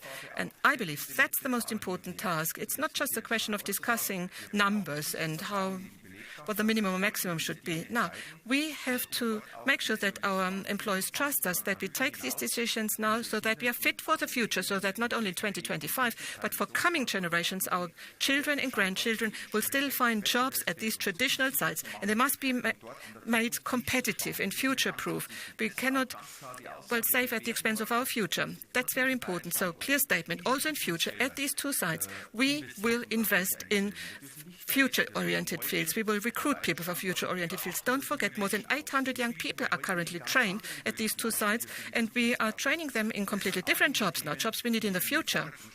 That's something we need to highlight. But we also have to change and adapt and make sure that we focus on things that are important in the future. Now, I'm going to jump over to the online questions. We get plenty of them. Mr. Felix Page Autocar from Great Britain is asking about electrification of the entire model lineup, but he's asking, what about Audi Sport? The model lineup at Audi Sport, what can we expect there? I'm looking at Mr. Rothenpieler. Well, as I said before, and I'm going to repeat it now, we do have a very attractive offering, and this year there will be various S models that we will be launching. Now, the first step towards e-mobility in the area of sporty models, RS, is the e-tron GT. That's our first step. Last night, we gave you a sneak preview, a first glimpse of this model, but you saw other models as well that go exactly in the same direction. What we're going to do and have to do is Audi Sport must also become electric. We must have e-mobility there as well. And our icons for the brand must also become electric. The acceleration, to add that, of e-motors is enormous. So you get a nice kick. It's very emotional there. And I think the hashtag of Audi Sport is red, or rather the logo. It could be greener, though, and this is where I see a future. And maybe one more emotional statement with the Quattro. We've really setting example standards, milestones. And electrically, you can manage and control things and steer things even more and have even more of an emotional influence on driving behavior. And with e-mobile, we are going to do that. 2 short answers to online questions. One question being short Hari from India. What about the market launch for the Audi e-tron in India? Martin Sander? The market launch of the e-tron in India, we do plan to have it next year, 2020 that is. That was fast, that was quick, as expected. Philip Lord then, he wants to know about the Q4. Is there going to be an internal combustion version of that one? Still, or as well? Answer? Mr. Rothenpieler, please. I think the range of the Q vehicles on the internal combustion side, we got the Q3, the Q5, it's fixed. The Q4 is in between electrically. The Q4, the EQ4, because of the E concept, we've got more interior space. A Q4, no, it will not come as an internal combustion version. Then next, Mr. Meyer-Fünfinger. Mr. Schott, you and your colleagues, you're mainly looking into the future, which is right and correct. I've got 2 questions concerning the present, though. In your presentation, you said that with the numbers presented, we might have the feeling that we had a company in a crisis. Some said recovery and reconstruction is necessary. What about your take on the present situation? And then the diesel scandal. You said, as far as Audi is concerned, it will never, ever happen again. How can you be so sure? Because when I look at the situation, one problem seems to have been that there were certain structures and their corporate culture that had grown over years, decades, though. How can you be so sure that you can change it in such a short time? Okay. Well, first of all, we got the transformation. We are not living on an island. All of the automotive business is in a process of transformation. We're definitely not immune. So, whether you look at Munich or Stuttgart, it's the same for them. Preparing for the future with new technologies and new competitors, well, we all have to do that. And I wouldn't call that a crisis, but of course we got it all in one and all at the same time. We also have some homemade problems. We should have been much more focused and effective. We could have been, and that together with the transformation in the car industry really means that there is a big challenge. How you characterize it or what the press has been stating, it's up, well, to the press how they state things. If we just manage the way that we've been doing so far, we won't be prepared for the future successful. Madness. One definition is you do the same thing as always and you expect different results. To turn the whole thing around, it means when you need other results, you also have to change your attitude and the way in which you tackle things. That's obvious. Should we, or if we actually continue along the same lines as before, we get the same results. And my colleagues and I are not satisfied that crisis is something like Latin or Greek term, like a new beginning, I think it means when you translate it. More efficiency, more effectiveness, and when you look into the future with new technologies and everything, we have to position ourselves differently, our company. That's the way it is. It's as easy as that. So much for that. Second part, how to avoid a second diesel crisis in the future. Structures are important. I've mentioned a number of things already.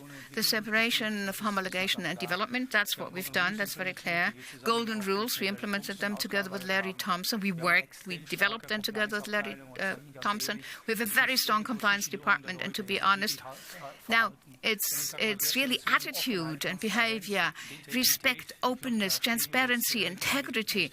I think we live it, we breathe it every day. The mood, the atmosphere has changed. Of course, there's always people who are involved, but I'm very optimistic that with the programs that we have in place and the instruments implemented, to be quite honest, partly, it is never, ever going to happen again. Klaus-Peter Köth is our next speaker. Thank you. Now, from a technical point of view, Audi is consistently now focusing on battery electric mobility, so really fully relying on it. So what role are the combustion engine, e-fuels or the fuel cell going to play in the future? And as an addition, can your suppliers actually cope with the speed at which you are progressing now? Let's start with Mr. Rothenpieler. Well, I believe, as far as electric mobility, e-mobility is concerned, we're setting a new standard also in terms of the sheer range of our offering.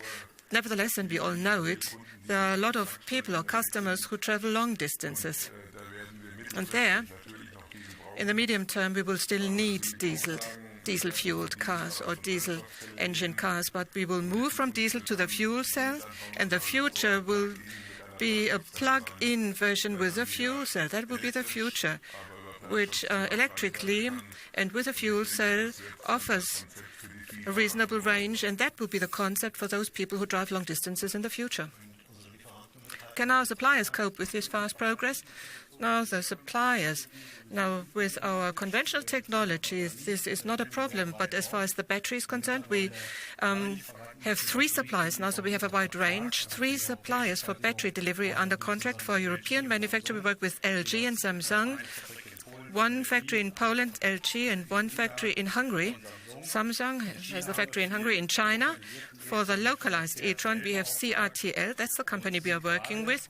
And at the moment, in this for PPE, we have now invited bids. We have a tender procedure, and in this tender, other suppliers will then be considered who have not been working for us yet. So this is the well-known strategy that we use, a multi-sourcing strategy where we have plenty of suppliers, enough suppliers in our portfolio that can actually deliver components to us. Joachim Herr from Börsen-Zeitung is next. Once again, on the WLTP issue or challenge, you said Volkswagen had a negative effect of 1 billion euros, the whole Volkswagen Group. How much of this affected Audi? What was the share of Audi? Then foreign exchange rate effects, what was the negative impact last year and what is the plan for this year? 9 to 11% margin is what you indicated. Is this what you want to achieve in 2020, or do you think it's unrealistic to achieve such a margin?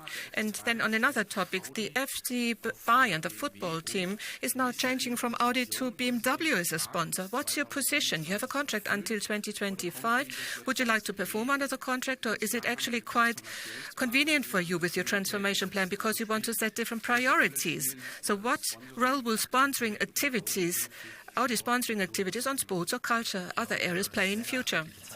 Well, I think I got a clear sign that our boss wants to comment on FC Bayern, on the football team and our sponsoring activities before we talk about the influence of WLTP and the corridor Bram.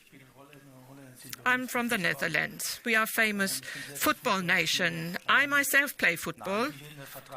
Now, this contract will be, well, we will actually stay in the contract until 2025, and what happens after it will be decided by people who are in charge in 23 or 24. That's in 7 years.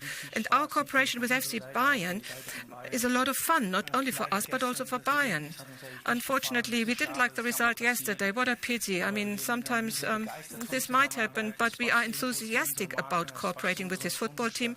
It's a good fit for our brand and our sponsoring activities. So this contract will run until 2025 and we will enjoy it. Which brings us to the part on negative effects from WLTP, foreign currency exchange rate effects and the corridor. WLTP. In 2018, this was already reflected in our figures, 1 billion. I talked about Audi, not Volkswagen, when I gave you the figure, and it was discussed in this context. So it was a significant burden on our results. We also have it in the forecast for 2019, the negative impact of WLTP, but we have a much better handle on it now. We have it much better under control. So we do not expect the same order of magnitude in terms of negative effects. As far as foreign exchange rate effects are concerned, foreign currency effects, because of our hedging transactions, we were able to handle it positively in 2018 and in 2019. 2/3 have already been hedged for as far as foreign currency effects are concerned. 9 to 11% margin corridor. Well, this year, we said it's a year of transformation, a year of change. So it's 7 to 8.5% that we plan to achieve. And yes, in 2020, our objective is to get back into this current corridor of 9 to 11%. Mr. Stockberger.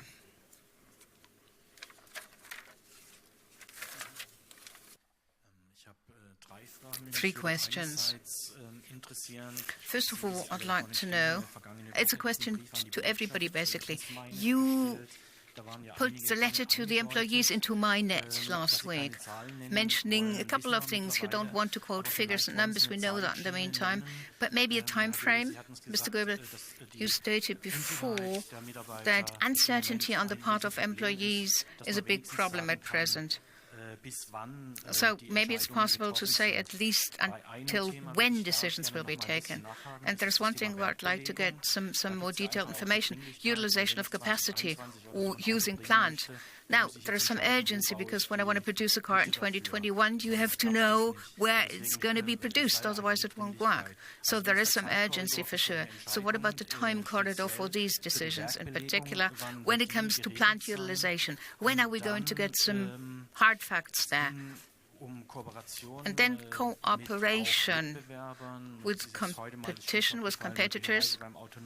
So concerning autonomous or piloted driving, what I'd like to know is whether the PPE platform specifically will also be opened up to suppliers from outside of the group.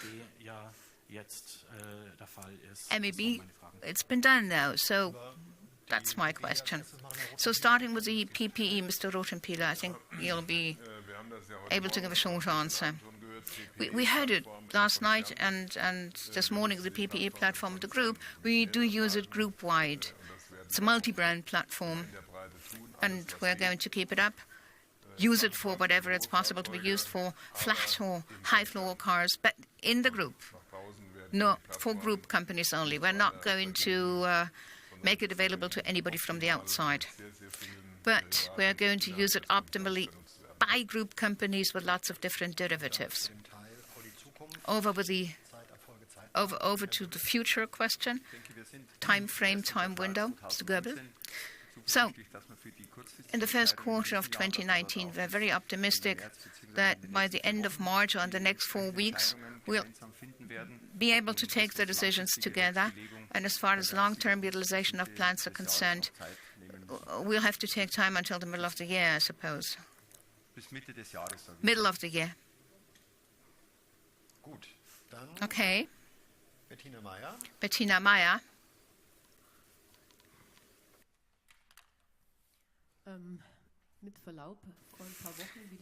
Now, if I may, there was this interview some weeks ago where it was stated that the excess staff would actually be tackled, or the excess admin, and I felt that there was really some change to be about here.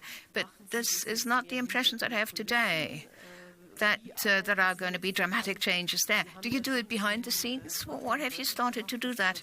In the presentations, you stated that things shall be changed and have to be changed, but it's not quite clear where and what.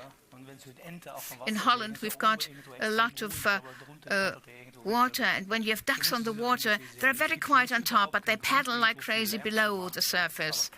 So, much noise about nothing? No, it's no noise, but a lot of work that we do. There's quite a few things happening. Hydrocephalus would be the translation of what somebody used here as a term. Excess structures. Now, when you keep growing over the years, of course, you add some fat, and of course you can be more efficient there. But there is something else that's quite clear. We do have new challenges for the future, and we have to reduce the fat and develop muscles. I think I said it in Geneva. Developing muscles means that we are looking very much in detail where we got inefficiencies in our company. Processes that don't work well, for example, too many bodies, committees, decision-making processes that are not quick enough. That's what we are checking. Now, at the management level, we see, do we really have a situation where we spend the time on the essential topics, so we don't have to do much ado about that? Looking at the agenda, has everything been critical today? That's what we have to check every day, but we don't need to have much ado about that. And then roles and responsibilities, are they very clear? We have to see whether the high potential talents, are they used or deployed on the right projects? The scorecards, have they been established properly in the company in the mid-run, yes or no? It's not just burning off some fat, it's also taking a look at people who we got in activities and functions that have become less important, that they are deployed elsewhere, trained first of all and then deployed elsewhere. In times like these, when we talk about more operating results, we might maybe also think about reinforcing procurement, whether we've really used all of the potential, whether the working capital is fine. We don't have to do much ado about that. A lot of ado doesn't mean that lots of things are happening. Very often, or quite often, sometimes it's the other way around. I really, really respect the employees, what they do. We've had very constructive talks with the Works Council. We don't need ado here. Okay. Very, very many things happen, extremely many things.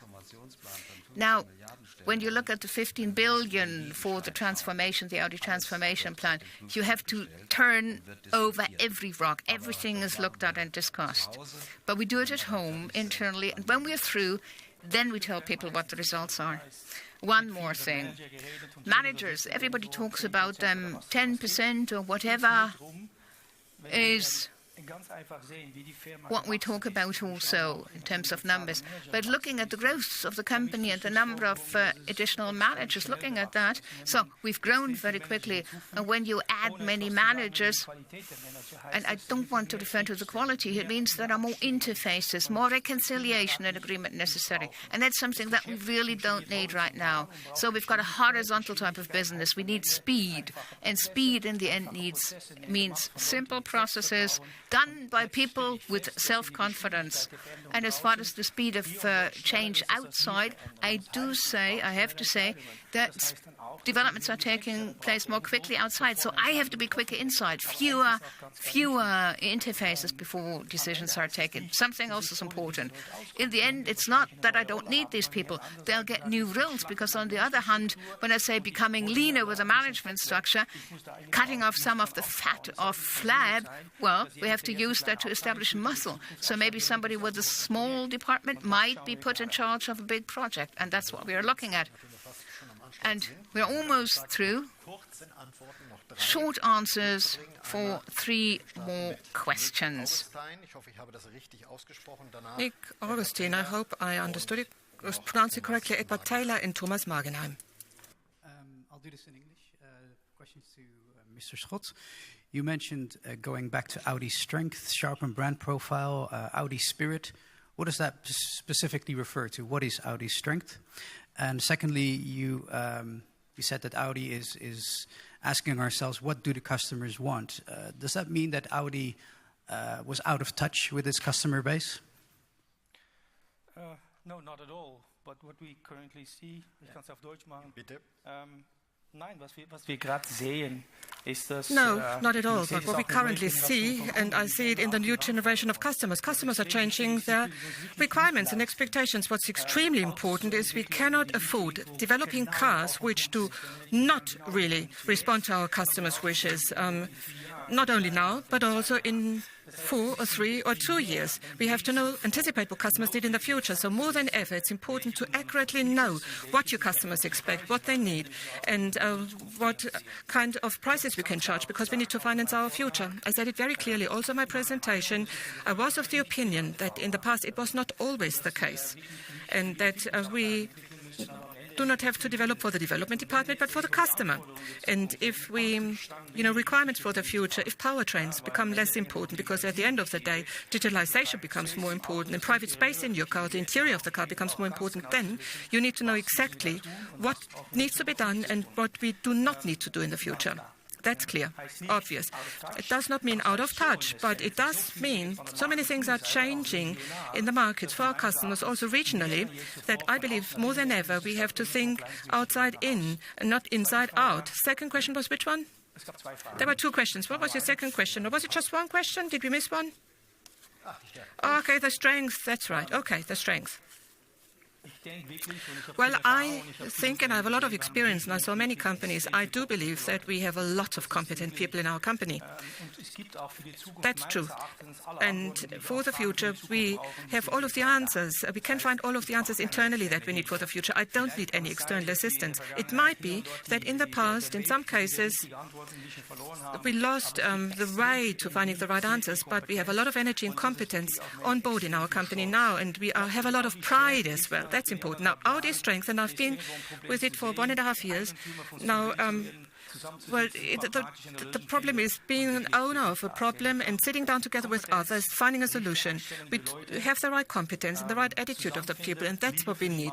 And also love of the brand, passion for the brand, and a clear vision that we need to implement. I think that's what I see, what we need. I have a lot of talks over coffee with people on my team, grassroots talks, and the energy that I experience is really great fun. I enjoy it a lot. Well, I'm certainly not at all concerned. Edward Taylor.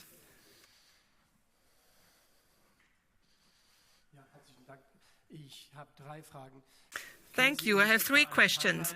Could you give us an approximate timeline for potential talks on whether you could sell out of the China joint venture? When would you review it? Would you have a decision by the end of the year? Could you also comment on the cooperation with Lamborghini? Will there be even further integration? Because your plan for the future was that this would be moved to a different group within the group of companies of Volkswagen. Now, out of the 15 billion that you mentioned in terms of efficiency, could you be more specific? What is due to cost cuts? What are revenue gains? Could you just be a bit more specific and give us the breakdown? Because I'm not entirely sure if it's really 15 billion cost savings or not. Timeline for the joint venture. I think you talked about China, right? Okay, so I'm looking at Mr. Seitz. Well, as we said before, this is something we are going to take a look at in the next few months together with the Volkswagen Group. I am happy about the opening of the automotive market there. No matter what is discussed, we always have discussions that involve our joint venture partner, and at the end of this year or early next year, we will know more about it. Now, as far as the 15 billion is concerned, it's relatively simple. 1/3 to revenue is attributable to revenue, after-sales process optimization for vehicles, sales costs are 1/3 revenue, 2/3 cost-cutting. And the cost-cutting concerns all kinds of costs, whether we talk about material costs, factory costs, development costs, all kinds of costs. So 1/3, 2/3, that's more or less the split.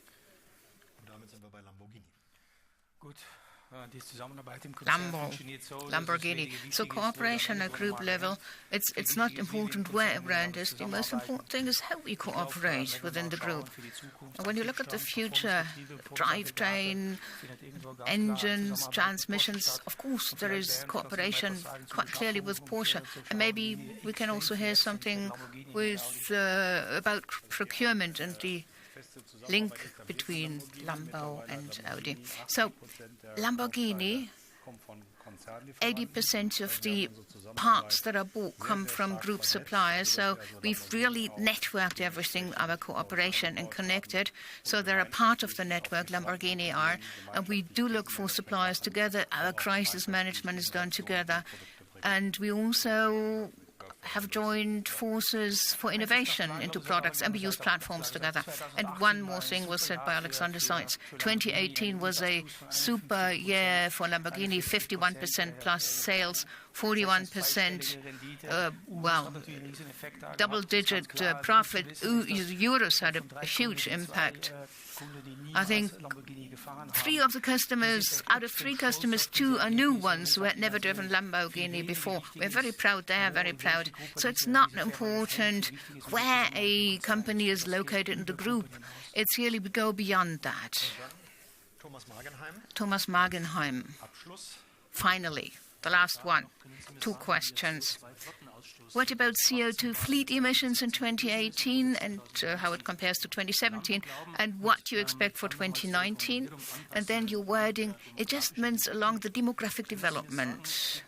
Can you tell me what the potential is for natural attrition between now and 25? What I want to say here, I don't want to use a backdoor asking about the reduction of jobs. I just want to know what the latitude is that you got. Let's start with the demographic line, Mr. Goebel. So what I wanted to mention before, you said everything was so quiet or has become so quiet. Now, when we talk about level of utilization of plants, permanent night shifts, how to use the plants and where, we must keep in mind that with all of the changes, of course, that we plan and the transformation, they involve people. Workplaces and people, and that is why there is this uncertainty on the part of people. And that's why we have to take a very close and intensive look. Talk to people internally. Talk to everybody who will be affected. So when we have some new realities that we have to face, we have to be on the same page here when it comes to the understanding. Trust is important. People need to have trust and know why we have to take the decisions. Maybe that's the reason why people think we are going too slow here. But the important thing is that we are on the same page, that we have a shared understanding, because then it's easier to take the decision. I don't know what the potential is. I mean, as far as a precise number is concerned right now. But when you look at the anniversary meetings or the anniversary celebrations that I attend every quarter, you see, well, something like 2,000 people attend or actually have anniversaries every year that you congratulate. And we hire 800 a year, and we want to keep hiring 800. So there is a huge potential definitely in the years to come, the next few, because we've got the baby boomers on the one hand, and we have to see how we manage this properly. And the CO2, fleet emissions 2017-18, and the outlook. CO2, of course, it's a huge focus of ours. Our market and brand controller steering, we've really started to focus very much on CO2. 129 grams was the fleet number for 2018. We are going to keep working on this to reduce the CO2 emissions, the burden there, and in the year to come, we are certainly going to abide by the limits. That's our stated objective. Thank you. This brings us to the official end of our annual press conference 2019. Thank you, everybody here. Thank you, everybody who's attended online.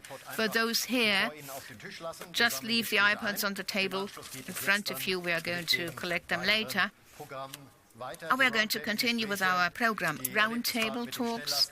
The rapid truck and the visit of the CO2 neutral plant in Brussels. I hope you've registered already. So we've got the gathering points. Should you have any questions, the colleagues here can help you. And I must say, have an informative day, enjoy the remainder of the day, and I'd also like to thank not just the board members, but also the organizational team who've set it all up and have made it possible. Thank you, everybody.